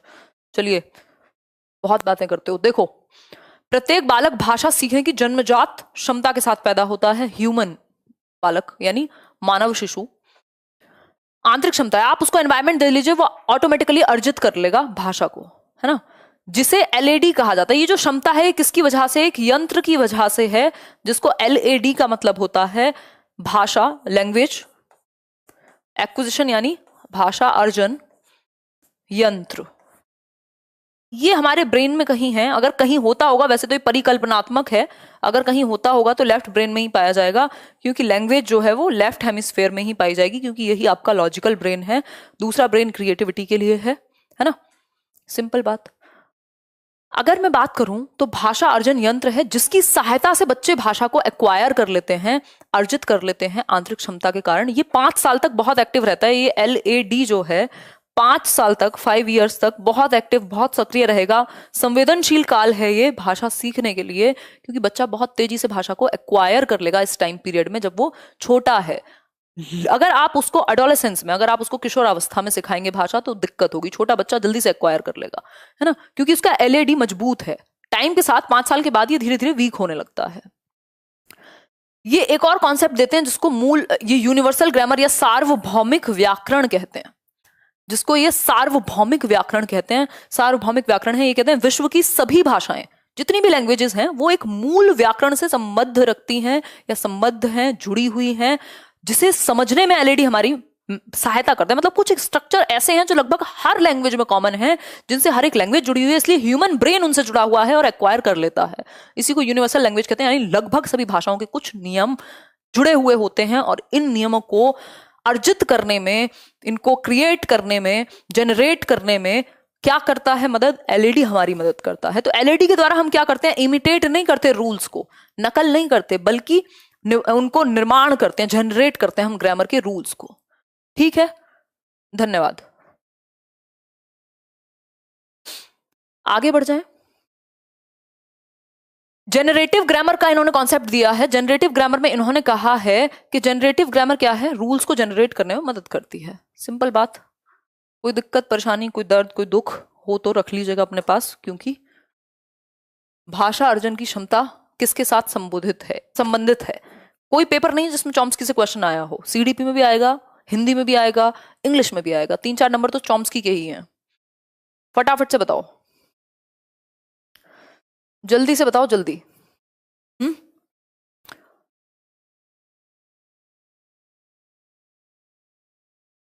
बी यानी चॉम्स्की, बिल्कुल। नॉम चॉम्स्की कहते हैं कि भाषा अर्जन की क्षमता यानी लैंग्वेज एक्विजिशन की जो एबिलिटी है वो इनेट है। ठीक, आगे बढ़ेंगे। अब भाषा के कुछ कौशल होते हैं जिनको 4 प्रमुख कौशल या मुख्य कौशल कहा जाता है। भाषा के बेसिक स्किल्स भी कह देते हैं, मुख्य कौशल या basic skills of a language. ये कुछ 4 हैं, टोटल 4 बेसिक स्किल्स हैं, और ये इनका मनोवैज्ञानिक क्रम है सीखने का। कई लोग कहेंगे क्रम से नहीं सिखाई जाती, तो उन लोगों को ये बताइए कि क्रम से सिखाई जाती हैं। ये मनोवैज्ञानिक क्रम है। अगर आप साइकोलॉजिकली पूछेंगे इनका क्रम क्या है, तो यही इनका क्रम है कि पहले सुनना सीखेगा, फिर बोलना सीखेगा, फिर वो पढ़ना सीखेगा, देन वो लिखना सीखेगा। ये इनका मनोवैज्ञानिक क्रम है जिसका पालन किया जाना चाहिए। लेकिन ये जो चारों की चारों स्किल्स है ना, ये एकीकृत हैं, इसीलिए ये मैंने पूरा बनाया है, यानी इंटर रिलेटेड है, एक दूसरे से इंटीग्रेटेड है, एकीकृत हैं। एकीकृत हैं यानी इंटर रिलेटेड हैं। ऐसा नहीं है जब मैं बोल रही हूं तो आप सिर्फ सुनना सीख रहे हैं, आप बोलना भी सीख रहे हैं, आपका उच्चारण भी बेहतर हो रहा है, आपकी समझ भी बेहतर हो रही है, आप कल पढ़ेंगे भी अच्छा, फिर समझेंगे भी अच्छा। तो ये आपस में जुड़े हुए हैं, एकीकृत हैं, और इनको सिखाने का मनोवैज्ञानिक क्रम यही है। सु बो पाली से मैंने आपको याद कराया हुआ है। सु का मतलब सुनना, बो मतलब बोलना, प मतलब पढ़ना, और ली मतलब लिखना। सुबो पाली या फिर LSRW। ठीक, बहुत ज्यादा विलक्षण बुद्धि का इस्तेमाल ना करते हुए सामान्य बुद्धि का इस्तेमाल कीजिए। पेपर सर पे है, समझते जाइए चीजों को। ठीक, अब इसमें सुनना और पढ़ना जो है वो कैसी स्किल है, जल्दी बताओ फटाफट से। 1 रुपया इनाम है जो भी बताएगा सुनना और बोलना कैसी स्किल है। बहुत तेजी से बताइए, बहुत तेजी से। नहीं बता पाएंगे? आसान है, बहुत आसान है। देखो समझो, सुनना बोलना पढ़ना, अभी हम काफी मजेदार चीजें करने वाले हैं, कहानी शुरू ही हुई है। सुनना बोलना, सुनना और पढ़ना, इसमें आप ग्रहण कर रहे हैं लैंग्वेज को। ये क्या है? ग्रम्यात्मक कौशल है। ग्रम्यात्मक कौशल है यानी रिसेप्टिव स्किल है, या निष्क्रिय कह लीजिए, पैसिव स्किल है। ठीक, ये दोनों ही। पढ़ना और लिखने में आप एक्टिव रहते हैं तो इसको सक्रिय कौशल या फिर एक्टिव स्किल्स या फिर प्रोडक्टिव स्किल्स, जिसमें आप कुछ उत्पादन करते हैं या अभिव्यक्ति करते हैं भाषा की, तो अभिव्यक्तात्मक कौशल है ये। अभिव्यक्तात्मक कौशल है कौन सा? बोलना और लिखना। अभी मैं बोल भी रही हूं, लिख भी रही हूं, मैं एक्टिव हूं, यानी अभिव्यक्तात्मक या उत्पादनात्मक या सक्रिय स्किल हुई है। और ये दोनों जो है, सुनना और पढ़ना, ये निष्क्रिय ग्रम्यात्मक रिसेप्टिव स्किल हुई। इतनी बात समझ में आई या नहीं? नहीं आई तो फिर से समझाओ खुद को, वापस से वीडियो देख के यहीं की। आगे बढ़ेंगे। देखिए, अब पढ़ने के बारे में, सुनने के बारे में पहले मैं बात कर लेती हूँ। सुनने के बारे में बात की जाए तो यही होना चाहिए कि बच्चे को आप क्लियर एक्टिविटीज देंगे, मौका देंगे सुनने का, सही मॉडल्स को, चाहे वो लैंग्वेज लैब के थ्रू दें, चाहे वो उच्चारण आप बार बार कराएं, जैसे भी हो। बेसिकली उससे लाउड रीडिंग भी करा सकते हो, मतलब सुनने की, या रिव्यू देने के लिए कह सकते हो कुछ चीजों को, तो सुनने की स्किल आपकी अच्छी हो जाएगी। अब इसमें जो बोलना स्किल है, इसके लिए आप उससे कविता का पठन करा सकते हो, है ना, रिसाइट करा सकते हो, कविता पठन करा सकते हो, रीडिंग करा सकते हो, तो बोलना ऑब्वियसली अच्छा ही होगा। कम्युनिकेट करा सकते हो, संवाद करा सकते हो, है ना, मौखिक प्रश्न पूछ सकते हो। ठीक, पढ़ना क्या है, इसको वाचन कहते हैं, इस पे हम थोड़ी चर्चा करेंगे। और लिखने के बारे में भी थोड़ी सी हम बात करेंगे, लेखन के प्रकार समझेंगे। उससे पहले मैं आपको बता देती हूँ, लिखना से संबंधित एक चीज है जिसको हम, बताओ क्या कहते होंगे? श्रुत लेख कहते हैं। श्रुत लेख का मतलब होता है इमला यानी डिक्टेशन। अगर आपको वर्तनी की अशुद्धियां ठीक करानी है, वर्तनी की अशुद्धि का मतलब मेरा क्या है, स्पेलिंग मिस्टेक्स को बेहतर कराने के लिए, वर्तनी की अशुद्धियां यानी स्पेलिंग मिस्टेक को बेहतर कराने के लिए श्रुतलेख, वर्तनी की जो गलतियां हैं उनको ठीक कराने के लिए श्रुतलेख का प्रयोग किया जाएगा। टीचर कुछ बोलेगा और बच्चे लिख रहे हैं, और सुन के जब वो लिखेंगे उनका सुनना भी बेहतर होगा, उनका लिखना भी बेहतर होगा। लेकिन लिखने में स्पेलिंग मिस्टेक्स बहुत कम हो जाती हैं, क्योंकि जब वो खुद लिखते हैं और बाद में गलती निकलती है तो वो हमेशा के लिए याद हो जाती है, आपको बचपन में किया होगा आपने। तो श्रुतलेख वर्तनी की अशुद्धि को दूर करने के लिए बहुत महत्वपूर्ण है। ठीक है बात, आगे बढ़ेंगे पढ़ना कौशल पे। पढ़ना कौशल की बात कर रहे थे हम थोड़ी सी, पढ़ना कौशल को जिसको हम वाचन भी कहते हैं, है ना। इसमें क्या है, बच्चा एक्टिव है। इसमें दो तीन चीजें हैं, जैसे एक तो है मौन वाचन या मौन पठन यानी साइलेंट रीडिंग, और दूसरी एक बात अगर मैं करूं यहां तो हम कह सकते हैं लाउड रीडिंग यानी सस्वर पठन, पठन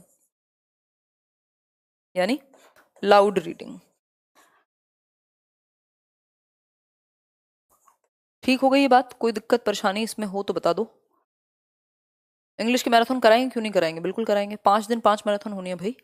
ठीक है, अगर मैं बात करूं मौन पठन की यानी साइलेंट रीडिंग की, तो साइलेंट रीडिंग से क्या होगा, बच्चे का ध्यान बेहतर होगा, कंसंट्रेशन बेहतर होगा, ज्यादा स्पीड में पढ़ पाएगा, ज्यादा कंटेंट पढ़ पाएगा साइलेंट रीडिंग से। बड़ी कक्षाओं में आप साइलेंट रीडिंग करा सकते हैं, कोई दिक्कत नहीं है।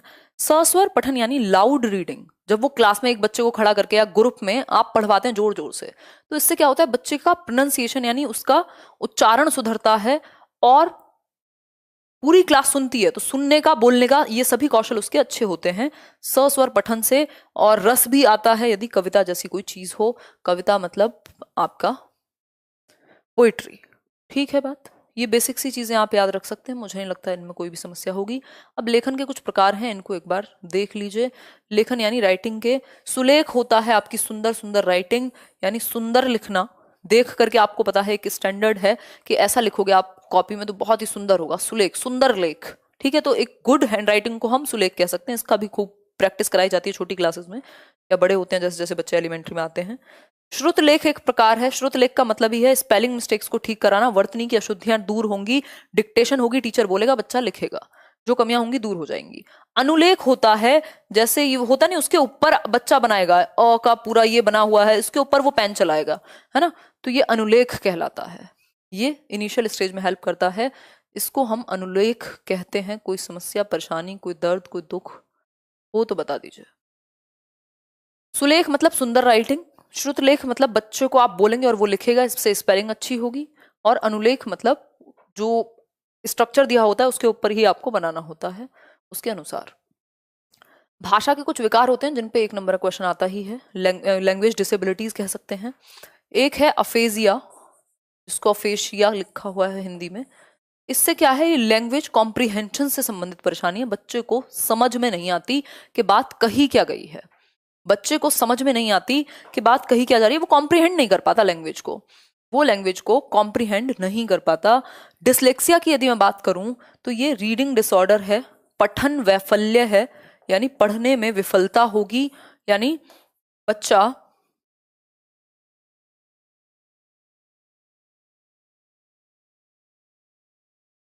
पढ़ने में उसको दिक्कत आएगी, रीडिंग डिसऑर्डर है। 9 को 6, 6 को 9 पढ़ सकता है ना। डिसग्राफिया सिंपल है, ग्राफ का मतलब ही होता है लिखना, तो ये लेखन में समस्या आएगी, इसकी जो राइटिंग होगी डिसग्राफिया वाले की, उसकी राइटिंग को आप पढ़ नहीं पाएंगे, वो पढ़ने योग्य नहीं होगी। रीडिंग से रिलेटेड है डिसलेक्सिया। अफेजिया है भाषा को समझने से रिलेटेड, ठीक। और अगर अप्रैक्सिया हो जाए तो बोलने में भी दिक्कत हो सकती है, क्योंकि मोटर स्किल्स में यदि आपके गले की ही किसी दिक्कत हो जाए तो ऑब्वियसली बोलने में प्रॉब्लम हो सकती है। तो ये छोटी छोटी बातें हैं जो लंबी हो जाती हैं और महत्वपूर्ण हो जाती हैं पेपर में। देखो, पठन वैफल्य बच्चों के प्राथमिक, अभी मैं भर भर के क्वेश्चंस भी कराऊंगी जैसे ही मैराथन खत्म होंगे 25-26 तक। पठन वैफल्य बच्चों के प्राथमिक लक्षण क्या है, पठन वैफल्य यानी पढ़ने में विफलता जिन बच्चों को होती है, उनके लक्षण, उनके कैरेक्टरिस्टिक्स क्या होंगे, फटाफट से बता दीजिए जल्दी से। 100 को वॉज पढ़ सकता है। सिंपल बात है, पढ़ने में विफलता यानी धारा प्रवाह पढ़ने की और क्षमता, ऐसे बच्चे फ्लुएंटली नहीं पढ़ पाते, ये बात बिल्कुल सही है, इनको पढ़ने में दिक्कत होती है। न्यून अवधान विकार, अपसारी चिंतन, एक गतिविधि, कुछ भी नहीं। जब रीडिंग डिसऑर्डर है, पठन वैफल्य यानी डिसलेक्सिया की बात हो रही है, कुल मिलाकर के लैंग्वेज चेंज करके पूछा है। आगे बढ़ेंगे। शिक्षण की जो प्रक्रिया है वो त्रिआयामी है, जिसको जॉन डुई ने दिया था। आपकी बुरी किस्मत हो तो पूछ सकता है। टीचर एक तरफ होगा, दूसरी तरफ स्टूडेंट होगा, और तीसरी तरफ आपका करिकुलम या एनवायरमेंट या स्कूल के एक्सपीरियंसेस हो सकते हैं, कंटेंट हो सकता है। ये त्रिआयामी प्रक्रिया है। पहले द्विध्रुवीय ही थी, सिर्फ दो ही ध्रुव थे, एक था टीचर, दूसरा था स्टूडेंट। लेकिन जॉन डुई, ये एडम्स ने इसके बारे में बात की थी, दो ध्रुवीय के। ये जो त्रिध्रुवीय है, ट्राइपोलर प्रोसेस है, इसके बारे में जॉन डुई बात करते हैं। एक तरफ शिक्षक है एक कोने पे, जो कि टीचिंग लर्निंग एक्सपीरियंसेस देगा, छात्र है दूसरी जगह पे, और तीसरी जगह पे आपका कंटेंट या करिकुलम है, जिसमें ये एक्टिविटीज होनी है। क्योंकि एनवायरनमेंट का भी रोल है, सिर्फ टीचर और स्टूडेंट ही नहीं होते, टीचिंग लर्निंग प्रोसेस में एनवायरनमेंट भी होता है। मैं और आप यहाँ जुड़े हुए हैं, तो एक एनवायरनमेंट है कि हम लोग इतने प्यार से सीख रहे हैं, लाइक शेयर डिसलाइक सब करते हुए, बहुत मजे की बात। आगे बढ़ते हैं। शिक्षण सूत्र। शिक्षण सूत्र यानी टीचिंग के कुछ मैक्सिम्स होते हैं, कुछ फॉर्मूलाज होते हैं। ये वैसे तो आप कुल मिला के अब तक समझ चुके हैं। ज्ञात से अज्ञात यानी बच्चा जो जानता हो पहले से, उसके पूर्व ज्ञान से जोड़ना होता है आपको, नए ज्ञान को, न्यू नॉलेज को, जिसको वो नहीं जानता। मूर्त से अमूर्त मतलब जो चीजें वो टच और फील कर सकता है, जिनको वो देख सकता है, उनको पहले आप सिखाइए, उससे फिर अमूर्त कॉन्सेप्ट्स को जोड़ दीजिए जो उसको ना आते हो। फिर है सरल से जटिल, जो चीजें ईजी हो पहले आप उनको सिखाइए, है ना। फिर उसके बाद धीरे धीरे कॉम्प्लेक्सिटी बढ़ाते रहिए। इसी वजह से हम देखते हैं 6th क्लास का सिलेबस 7th से थोड़ा सा हल्का है, 3rd क्लास में आसान था, 4th में थोड़ा सा मुश्किल हो गया। यानी सरल से जटिल, यानी हम जा रहे हैं इजी टू कॉम्प्लेक्स। कोई दिक्कत परेशानी इसमें होनी नहीं चाहिए। शिक्षण सहायक सामग्री। टीचिंग लर्निंग मटेरियल अपने आप में बहुत इंपॉर्टेंट। टीचिंग लर्निंग, इसका यूज क्या है, क्यों हम टीचिंग लर्निंग मटेरियल, शिक्षक सहायक सामग्री का प्रयोग करते हैं। आपने अपने बीएड में, डाइट में, जहां से भी आपने जो भी किया होगा, अगर कभी मौका मिला हो तो आप चार्ट लेके गए होंगे, आप बहुत सारी चीजें आजकल लेके जाई जाती हैं, है ना। तो टीचिंग लर्निंग मटेरियल की यदि मैं बात करूं तो इसका प्रयोग हम क्यों करते हैं, टीचिंग लर्निंग मटेरियल का, बता दीजिए फटाफट से, जल्दी बताइए, आंसर कीजिए, बहुत ही जल्दी से जवाब दीजिए। मजाक की बात कोई नहीं करेगा, बाल खराब हो रहे हैं वैसे ही, ठीक है। हाँ, मैं ऐसे रहती हूँ जैसे मेरा ही पेपर है और मुझे जैसे पता ही ना हो दुनिया में क्या चल रहा है। खैर, देखो एक बार, फटाफट से आंसर करो। बढ़िया पढ़ाती हो आप, धन्यवाद धन्यवाद धन्यवाद, हम आपके आभारी हुए। कोई कह रहा है प्रभावी बनाने के लिए, कोई कह रहा है बिना प्रभावी बनाने के लिए। सिंपल बात है, शिक्षण सहायक सामग्री को और ज्यादा रुचिकर बनाने के लिए, है ना, इंटरेस्टिंग बनाने के लिए। प्रभावी यानी इफेक्टिव, ओवरऑल बेहतर हो जाए, है ना, आसानी से समझ में आ जाए, स्वाभाविक बनाने के लिए, है ना। ज्यादा एंगेजिंग यानी बच्चे क्या है, ज्यादा पार्टिसिपेट करें, यानी भागीदारिता उनकी बढ़े, भागीदारिता उनकी बढ़े, ठीक, यानी वो इन्वॉल्व हो, सक्रिय रहें। ये सारी चीजें शिक्षण सहायक सामग्री के माध्यम से कराने की जरूरत महसूस की जाती है। क्यों, ऐसा क्यों? क्योंकि जितने ज्यादा बच्चे के सेंसेस, उसकी ज्ञानेंद्रियां इन्वॉल्व होंगी सीखने में, उतना बेहतर है। अभी मैं आपके सामने एक पिक्चर लगाती हूँ, आपको और अच्छे से समझ में आता है, मैं बोलती हूँ और अच्छे से समझ में आता है, मैं कुछ करके दिखाऊं तो और अच्छे से समझ में आएगा, है ना। तो प्रभावी या इफेक्टिव बनाती हैं। टीचर पहले चॉक एंड टॉक मेथड का इस्तेमाल करते थे, सिंपल एक व्हाइट बोर्ड, और सॉरी ब्लैक ही होता था पहले, ब्लैक बोर्ड और एक चॉक, और उनकी बातें। आज के टाइम पे 70 चीजें आ चुकी हैं, चाहे वो 3D मॉडल्स हों, चाहे वो ऑडियो विजुअल एड्स हों। इसकी भी 4 कैटेगरी हैं, मेनली 3 ही हैं, लेकिन चौथी भी इंपॉर्टेंट है। देख लेते हैं 1 मिनट में, बहुत ही कम समय लगेगा हमें। क्वेश्चन हम बाद में करेंगे, पहले हम ये समझेंगे। दृश्य सामग्री कौन सी हो सकती है? Visual add. विजुअल एड किसके लिए इंपॉर्टेंट है? जिसको देखने में समस्या है, या वैसे भी ज्यादातर जो लर्नर्स हैं, देखो 3 कैटेगरी हैं। एक है विजुअल लर्नर की, यानी दृश्य अधिगम करता है, जो देख के ज्यादा जल्दी सीखता है। 60% से भी ज्यादा, आई थिंक 65% इनकी वेटेज है, कुछ 65% आई थिंक देख के सीखते हैं। ऑडिटरी हैं आपके,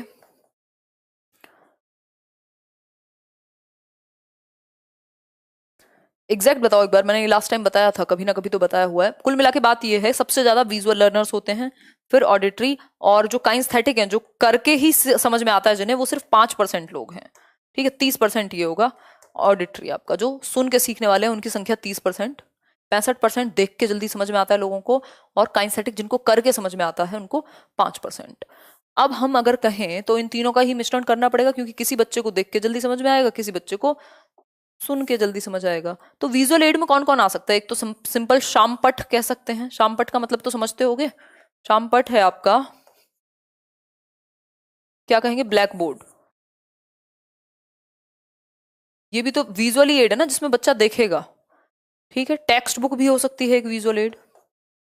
कोई चार्ट हो सकता है, पाठ्य पुस्तक चार्ट हो सकता है, फ्लैश कार्ड हो सकता है ना।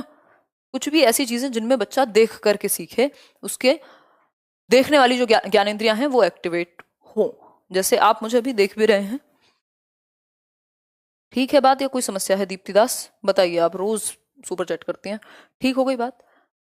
इतनी बात क्लियर है? तो वो बच्चे जिनको सुनने में दिक्कत है उनके लिए और ज्यादा हेल्पफुल होगा, और इन जनरल तो होगा ही होगा। श्रव्य सामग्री यानी ऑडिटरी, सुनने लायक, जैसे ग्रामोफोन हो सकता है ना, रेडियो हो सकता है, आजकल तो रिकॉर्डिंग्स होती हैं बहुत सारी। आप सही रिकॉर्डिंग सुना सकते हो बच्चे को, सही उच्चारण की, जिससे वो क्या होगा, जिससे वो सही उच्चारण सीख सके। सुन करके कुछ बच्चे जल्दी सीखते हैं, उनको ऑडियो बुक्स आ गई हैं आजकल, तो बहुत सारी चीजें हैं, है ना। आगे बढ़ेंगे, ये रटने की बिल्कुल जरूरत नहीं है, दिमाग लगाइएगा, अपने आप याद आएगा। दृश्य श्रव्य सामग्री की यदि मैं बात करूं तो ये बहुत इंपॉर्टेंट हो जाती है। ऑडियो विजुअल, जिसमें आवाज भी हो और विजुअल भी हो, दृश्य भी हो, जैसे मैं अभी आपके साथ जुड़ी हुई हूँ, वैसे इसको आईसीटी भी कहते हैं, इंफॉर्मेशन कम्युनिकेशन टेक्नोलॉजी, है ना। तो हम कह सकते हैं यहाँ पे आवाज भी आ रही है, जैसे टेलीविजन है, ऑडियो भी है, विजुअल भी है। आपका कंप्यूटर या मैं जिस तरीके से हम लोग अभी जुड़े हुए हैं, जिज्जी नेट नहीं चल रहा, भिजवाएं किसी को, जियो वालों को बुलवाएं आपके यहाँ, देखो एक बार। तो इससे और ज्यादा बच्चा एक्टिव होगा, सुनने वाला भी और देखने वाला भी। एक और प्रकार है जिसको हम क्रियात्मक कहते हैं, जिसको हम क्रियात्मक प्रकार कहते हैं। क्रियात्मक सामग्री का मतलब है जिसमें बच्चा सबसे ज्यादा एक्टिव है, उसके सबसे ज्यादा सेंसेस इन्वॉल्व है, यानी एक्टिविटी करेगा वो। जैसे फील्ड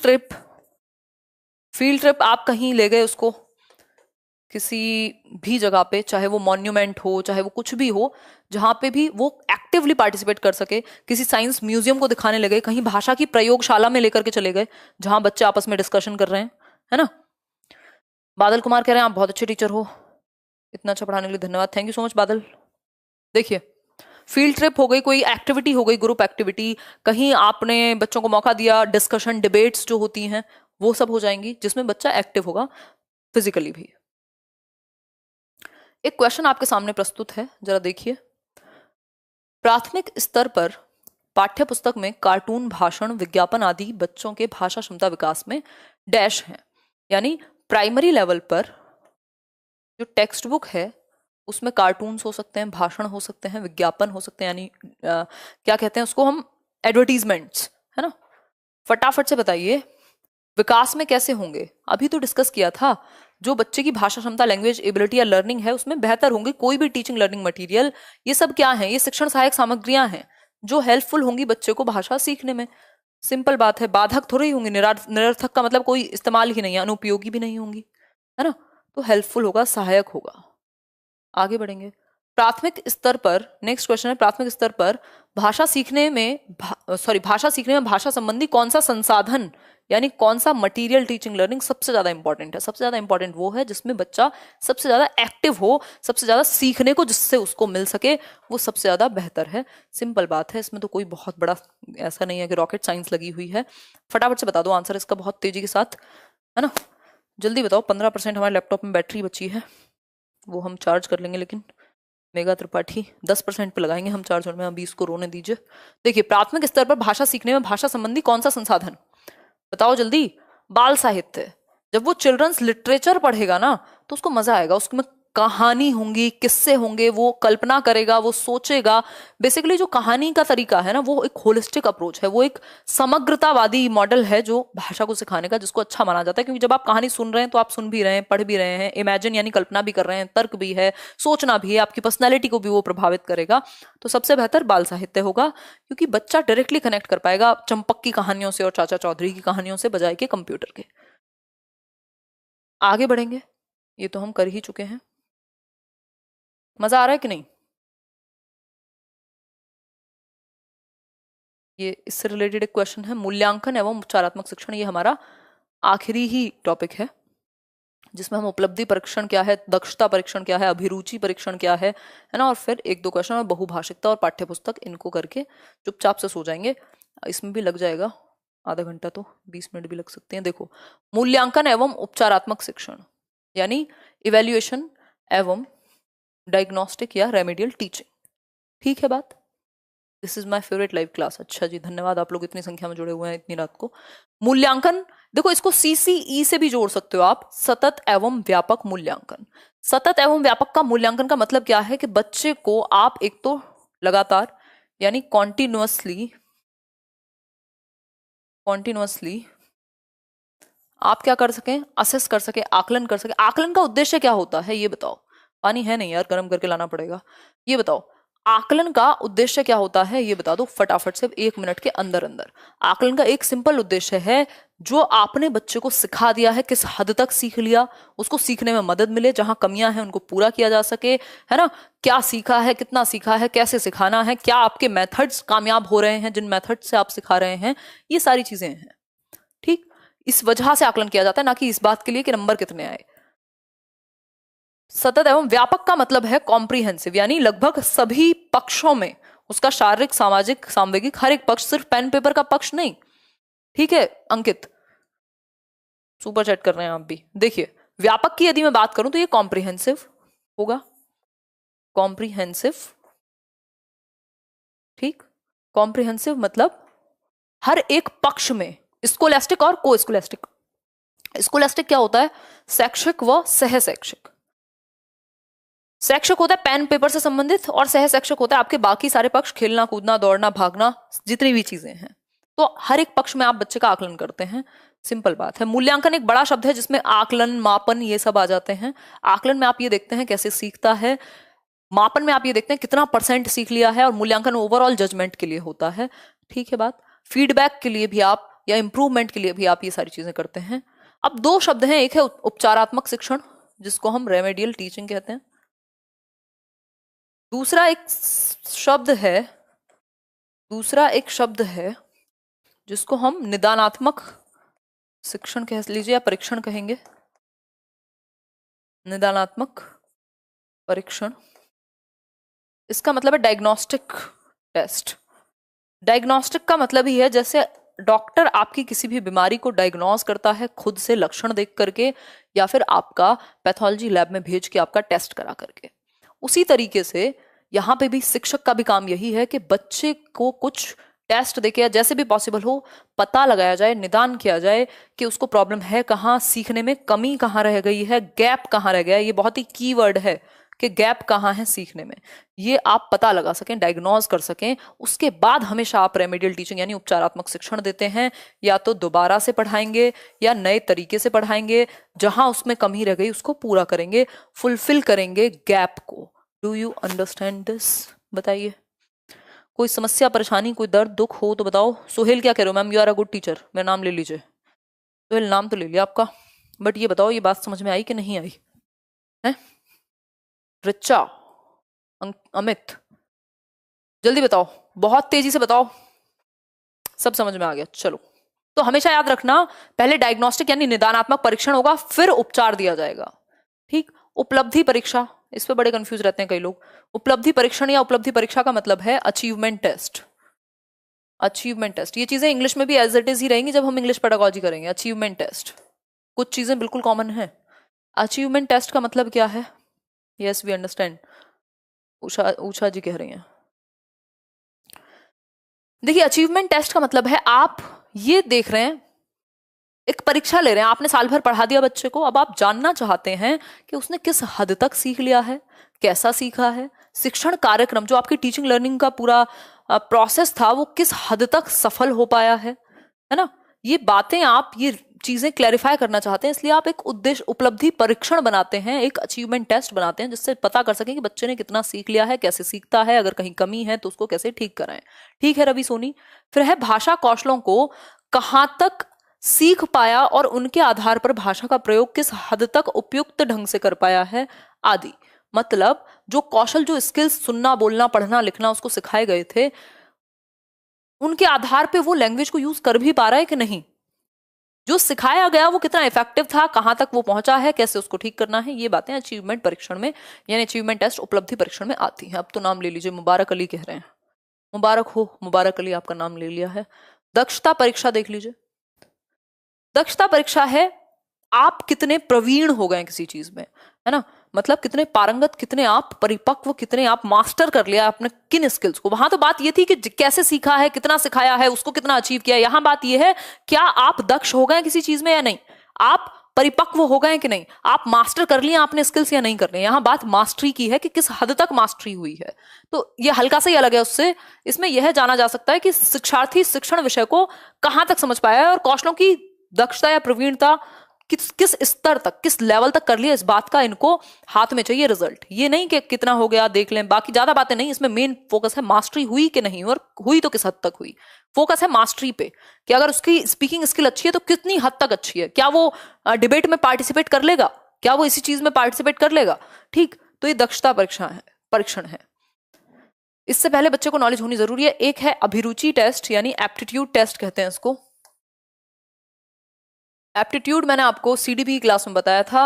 एप्टीट्यूड या अभिरुचि का मतलब होता है हमारे अंदर कुछ इनेट पोटेंशियल है, कुछ छिपा हुआ पोटेंशियल है किसी एक पर्टिकुलर फील्ड को परस्यू करने के लिए, किसी भाषा को सीखने, किसी प्रोफेशन में जाने, इन सब के प्रति क्या बच्चे के अंदर वो है भी या नहीं, क्या उसके अंदर सीखने का पोटेंशियल भी है या हम बस बिना मतलब सिखाए जा रहे हैं। ऐसा तो नहीं है रिटार्डेड है, ऐसा तो नहीं है वो सीख ही नहीं सकता, ऐसा तो नहीं है कहीं कुछ गड़बड़ है, एप्टीट्यूड ही कम है, बहुत स्लो समझ में आता है।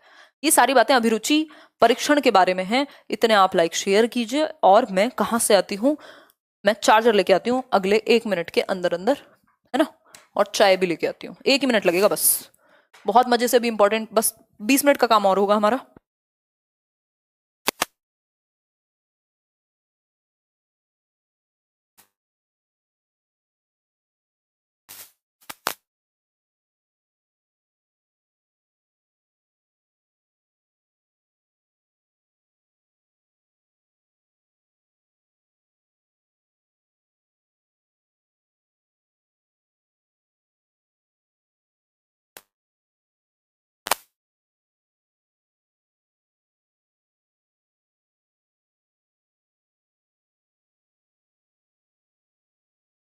बहुत ही जल्दी आ जाती हूँ मैं, आप लोग सोचते हो ज्यादा टाइम लगेगा, आपको लगा था कि बहुत बड़ा ब्रेक मिल गया। 1 मिनट का ब्रेक है बस, 1 ही मिनट का ब्रेक है, वरना लैपटॉप बंद हो जाएगा और मैं आपकी चैट नहीं पढ़ पाऊंगी। दिक्कत ये हो जाएगी, बाकी तो कोई दिक्कत नहीं है। बहुत बढ़िया। सोने का टाइम नहीं है ये, 20 मिनट तक पढ़ाई करो, सोएगा कोई नहीं इतने। यहाँ हमारी मोटर नहीं भरी गई, इनको सोने की लगी है। चाय कहाँ है, मिल गई। जिंदा रहने के, चलिए, अच्छा माइक ऑन ही रह गया। चलिए शुरू करते हैं, आई मीन कंटिन्यू करते हैं। देखो एक बार एप्टीट्यूड की बात करते हैं जल्दी से, देखो फटाफट से। मैम प्लीज एसएसटी के भी 2 दिन दे दे प्लीज। यार अब नहीं दे पाऊंगे, आई एम सो सॉरी, जो भी आपका नाम है। मैं पहले ही इसी बात को अनाउंस कर चुकी होती हूँ हमेशा ही, सोनम शर्मा। मैं इस टाइम पे नहीं दे पाऊंगी क्योंकि जो मैंने प्लान किया हुआ है उसके लिए दिन कम पड़ रहे हैं। अभी मैथ्स पेडागोजी भी करानी है, अभी 3 मैराथन बाकी हैं आपके, 2 सब्जेक्ट के हो पाएंगे आज को मिला करके। फिर उसके बाद क्वेश्चंस भी भरपूर कराने हैं आपको अलग अलग सब्जेक्ट के। तो मुझे लग नहीं रहा मैं एसएसटी को समय दे पाऊंगी। खैर ये बताइए अभिरुचि परीक्षण क्या है, यानी एप्टीट्यूड टेस्ट क्या है, बताने का कष्ट कीजिए। चाय कोई नहीं मांगेगा, दूंगी नहीं, मजाक की बात है ना, घर पे क्या करो।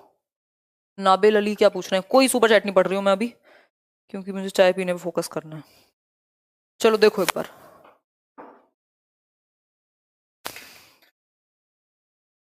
बहुत बढ़िया, 1 मिनट रुक जाओ, पढ़ ही लेती हूँ। बहुत ज़्यादा रोबोटिक मोड में नहीं पढ़ेंगे, 1 आध मिनट का ब्रेक भी ज़रूरी है। कुमार गौरव नबील अली कह रहे मैम हम साल भर से पढ़ रहे हैं आपके लेट्स लर्न से मैम, थैंक यू। अरे बहुत बढ़िया Nabeel, thank you so much. Sonam so sorry यार, अभी मैं गिर जाती, मुझे आते बहुत।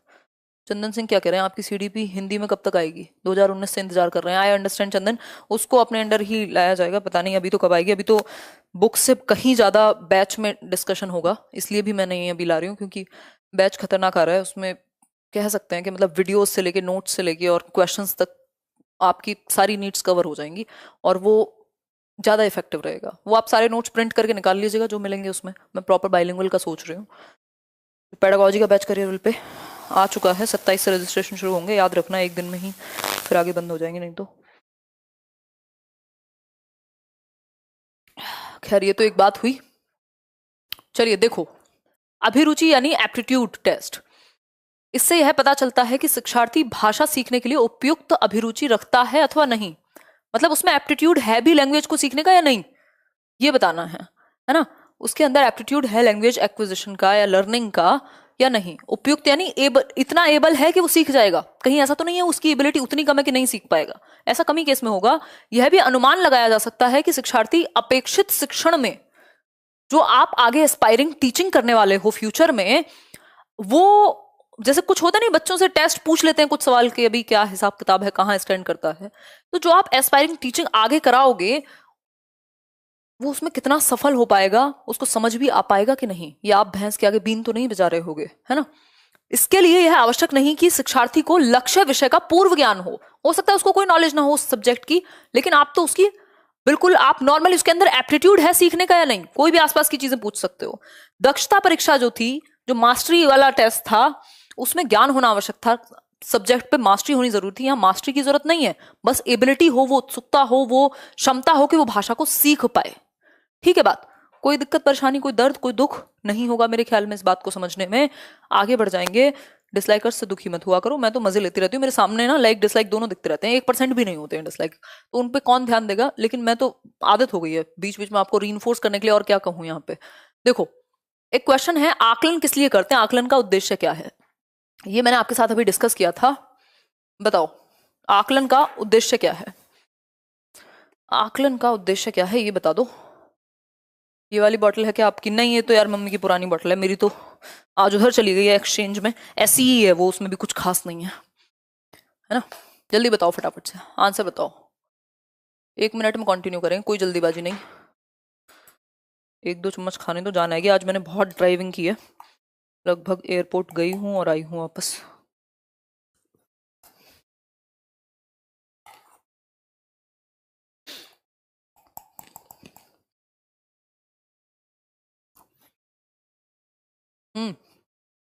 बहुत स्पीड है बिल्कुल।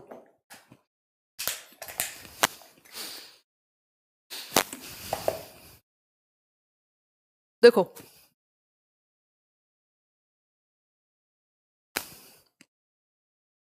बी सही है, आप लोग कह रहे हैं।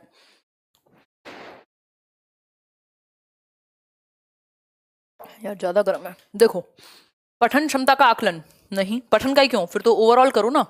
उद्देश्य बच्चे के असेसमेंट का क्या होगा, अभी जो मैं इतनी देर से बोल रही थी कि क्यों असेस करेंगे, क्यों आकलन करेंगे, उद्देश्य क्या होते हैं, ऑब्जेक्टिव्स क्या होते हैं, टीचर अपने आप को चेक कर पाएगा, उसके मेथड कितने सक्सेसफुल हुए, बच्चा खुद को कर पाएगा, पेरेंट्स खुद को कर पाएंगे, माहौल खुद को कर पाएगा। ठीक है बात। उसके भाषा प्रयोग की क्षमता का आकलन, वो भाषा को प्रयोग करना इंपॉर्टेंट है ना, यूज लैंग्वेज का बहुत इंपॉर्टेंट है। बात तो सही है, फिर भी देख लेते हैं। सिर्फ लेखन क्षमता क्यों, उसकी बोलने की कुशलता का आकलन, ये इसी में आ गया ना। भाषा प्रयोग में तो सुनना, बोलना, पढ़ना, लिखना सब आ गए ना, सूबो पाली चारों आ गए। भाषा प्रयोग की क्षमता यानी लैंग्वेज को यूज कैसे कर पाता है, चाहे वो पढ़ने में हो, चाहे वो लिखने में हो, चाहे वो सुनने में हो, चाहे वो बोलने में हो। बेसिकली बोलने और लिखने में ज्यादा होगा ये, है ना। आगे बढ़ेंगे। अच्छा, प्राइमरी स्किल्स यानी मुख्य कौशल किसको कहते हैं, और पुनर्बलन वाले कौशल, रीइंफोर्समेंट स्किल्स कौन सी होती हैं, तो मैं आपको बता देती हूँ। प्राइमरी स्किल यानी मुख्य कौशल कहते हैं भाषा के लिसनिंग और स्पीकिंग को, यानी सुनना और बोलना को मुख्य कौशल। दाने दाने पे लिखा है खाने वाले का नाम, हाँ चाहते तो आप लोग होगे बट मिल नहीं पाया, कर लो सब्र, यही कह के। रैशनलाइजेशन कहते हैं उसको फ्रॉइड की भाषा में। या ईगो डिफेंस मैकेनिज्म की भाषा में, जो सीटेट में नहीं पूछा जाता, तो मैं आपका समय व्यर्थ नहीं करूंगी। देखो एक बार, प्राइमरी की बात करें अगर, तो लिसनिंग और स्पीकिंग दोनों चीजें आएंगी। अगर रीइंफोर्समेंट स्किल, पुनर्बलित कौशल की बात करें, या सेकेंडरी कहना चाहो तो सेकेंडरी कह लो, इसमें स्पीकिंग और राइटिंग आते हैं, बोलना और लिखना आता है, इसमें रीडिंग नहीं आती है, तो इसको कंफ्यूज मत होना। ठीक है बात, इतना याद रख लेंगे या नहीं रख पाएंगे ये बता दीजिए सरकार, तभी आगे बढ़ेंगे।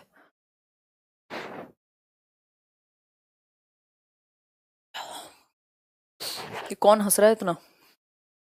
इतनी बात तो मेरे ख्याल में क्लियर होगी, कोई समस्या इस बात को समझने में मेरे ख्याल में आपको नहीं हो रही होगी। टेक्निकल गुरुजी से मिलने जी तृप्ता, मयंक बहुत बढ़िया। देखिए, उसकी लेखन क्षमता का आकलन, ये तो बेकार की बात है। रीइंफोर्समेंट स्पीकिंग और राइटिंग, और ये लिसनिंग और स्पीकिंग प्राइमरी स्किल्स। ठीक हो गई बात, आगे बढ़ेंगे नेक्स्ट क्वेश्चन की तरफ, मतलब नेक्स्ट टॉपिक। ये सेकंड लास्ट टॉपिक है, इसके बाद सिर्फ एक छोटा सा टॉपिक है जिसको पाठ्य पुस्तक कहते हैं, है ना। फिर आज की कहानी यहीं समाप्त कर देंगे, और कुछ भी अगर छोटे मोटे भी एक्स्ट्रा टॉपिक बच गए होंगे ना, तो वो प्रैक्टिस में आ जाएंगे।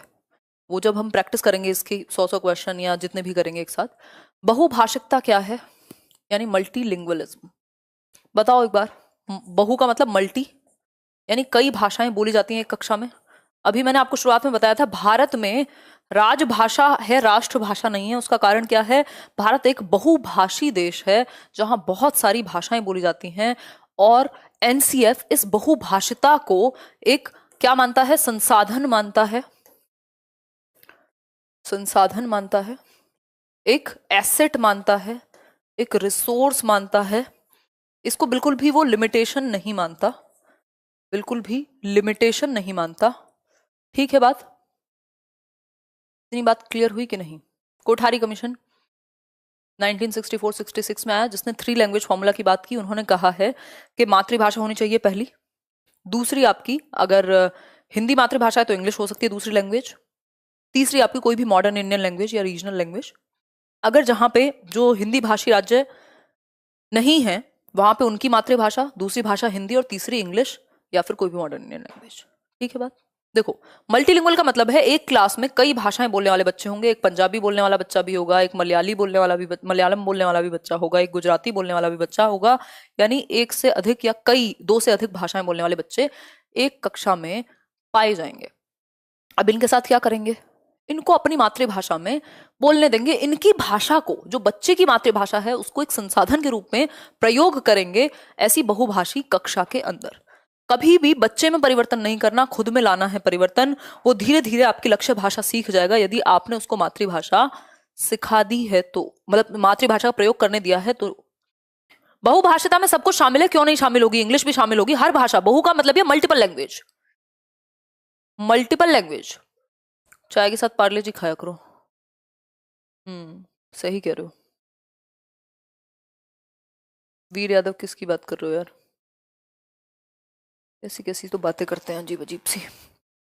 देखो, मल्टीलिंगुअलिज्म में ज्यादातर भाषाएं, देखो एनसीएफ कहता है कि भारत एक बहुभाषी देश है और यहाँ मातृभाषा का प्रयोग होना चाहिए बच्चे की। इतनी बात मुझे लगता है काफी है। आपको बच्चे की जो मदर टंग है उसको स्वीकार करना है, और उसके पूर्व ज्ञान को इस्तेमाल करते हुए नए ज्ञान को मौका देना है, एक्सेप्ट करना है आपको बच्चे की प्रीवियस नॉलेज को। इतनी बात क्लियर है, कोई भी दिक्कत नहीं है। आगे बढ़ेंगे। एक क्वेश्चन है बहुभाषिता से लेकर के आता ही है हर बार अलग अलग पक्ष में। बहुभाषिकता हमारी पहचान भी है, यानी हमारी आइडेंटिटी है कि हम यूनिटी इन डाइवर्सिटी, यानी विभिन्नता में एकता हमारे अंदर है। इतने सारे राज्य हैं, इतनी सारी भाषाएं हैं, इतनी सारी बोलियां हैं, उसके बाद भी हम एक हैं, तो ये हमारी आइडेंटिटी हो गई। समोसा कहाँ से मिलेगा यार रात के 11 बजे? बताओ फटाफट से, रात के 11 बजे समोसा कहाँ से मिलेगा? हम्म?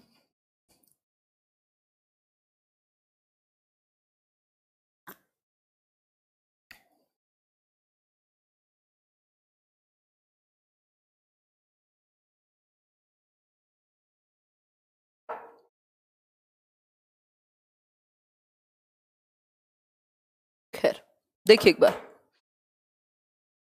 क्या हुआ। इसका मतलब बहुभाषिकता यानी मल्टीलिंगुअलिज्म क्या है? हमारी सभ्यता व संस्कृति का अभिन्न अंग है, यानी हमारे कल्चर और सिविलाइजेशन का अभिन्न अंग है, अटूट है, इंक्लूडेड है। ठीक है। दुकान में, कौन सी दुकान में समोसे बने हुए होते हैं वो ले आऊं, वो हल्दीराम वाले जो होते हैं वो नकली अच्छा, मतलब रेडीमेड, वो मुझे पसंद नहीं है, इसलिए कह रही हूँ, मेरी अपनी ऐसी सोच है। देखिए, पाठ्य पुस्तक यानी टेक्स्ट बुक,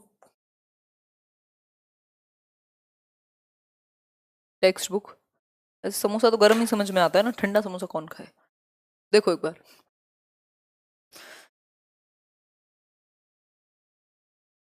आपकी नकल कर लिया है मैराथन और भी चैनल पर होने लगे। वो तो रंजना, ये लोग पता नहीं कितने सालों से कर रहे हैं, फिर अपने आप को तोप भी बताते हैं। हिंदी मैम, हिंदी भी में भी इतना आएगा, ये दोनों के लिए है, चाहे आपकी हिंदी ऋचा लैंग्वेज 1 हो लैंग्वेज 2 हो, ये सिलेबस सेम है। Paper 1 paper 2 language 1 language 2, Hindi और इंग्लिश का सिलेबस सेम है। पेडागोजी में स्पेसिफिकली अगर अंतर है तो सिर्फ पैसेज में है। पाठ्य पुस्तक का मतलब है टेक्स्ट बुक। टेक्स्ट बुक का मतलब, टेक्स्ट बुक क्या है, वन ऑफ द रिसोर्सेज, यानी कई संसाधनों में से एक संसाधन है, एक संसाधन है, एक रिसोर्स है, लेकिन एकमात्र संसाधन नहीं है। मैं बेस्ट हूं, बहुत अच्छी बात है, लेकिन सिर्फ मैं ही बेस्ट हूं दुनिया में, दैट इज रॉन्ग, है ना। तो एकमात्र संसाधन नहीं है कि ये ओनली टीचिंग मटेरियल या फिर इफेक्टिव मटेरियल नहीं है।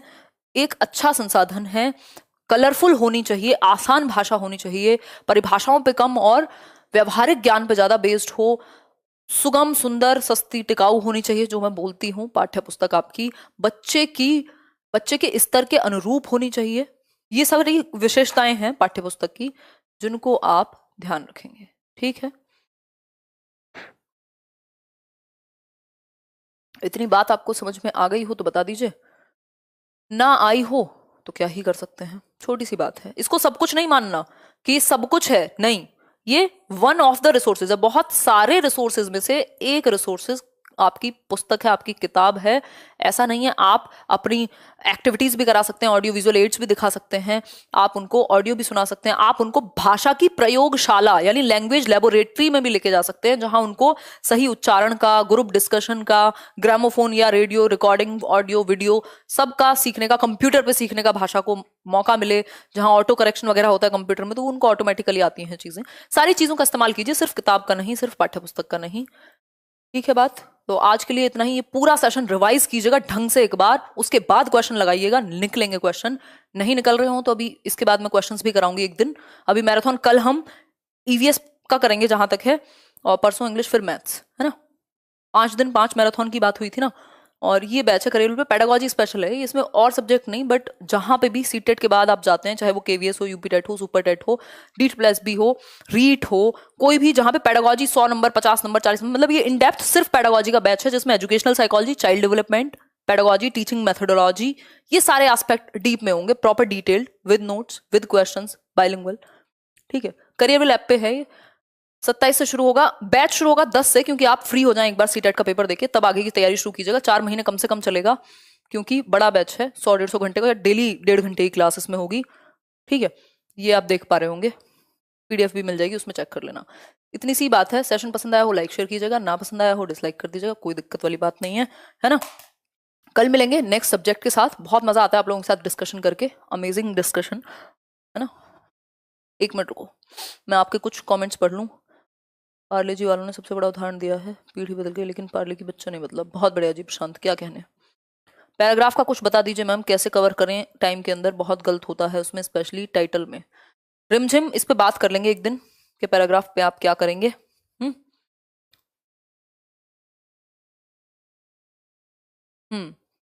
चलिए फिर, सो जाइए आप भी, और मैं भी सो जाती हूँ। मैं तो नहीं सोऊंगी अभी, खैर। ठीक है, चलिए। ये टेलीग्राम पे मैं शेयर कर दूंगी पीडीएफ। टेलीग्राम चैनल अगर ज्वाइन ना किया हो तो कर लीजिएगा। Telegram channel let's learn squad search करेंगे, 2.5 लाख से ज्यादा लोग हम लोग जुड़े हुए हैं वहाँ। पीडीएफ और काम के नोटिफिकेशन ही शेयर होते हैं क्लास के, और कोई फालतू बात नहीं होती, है ना।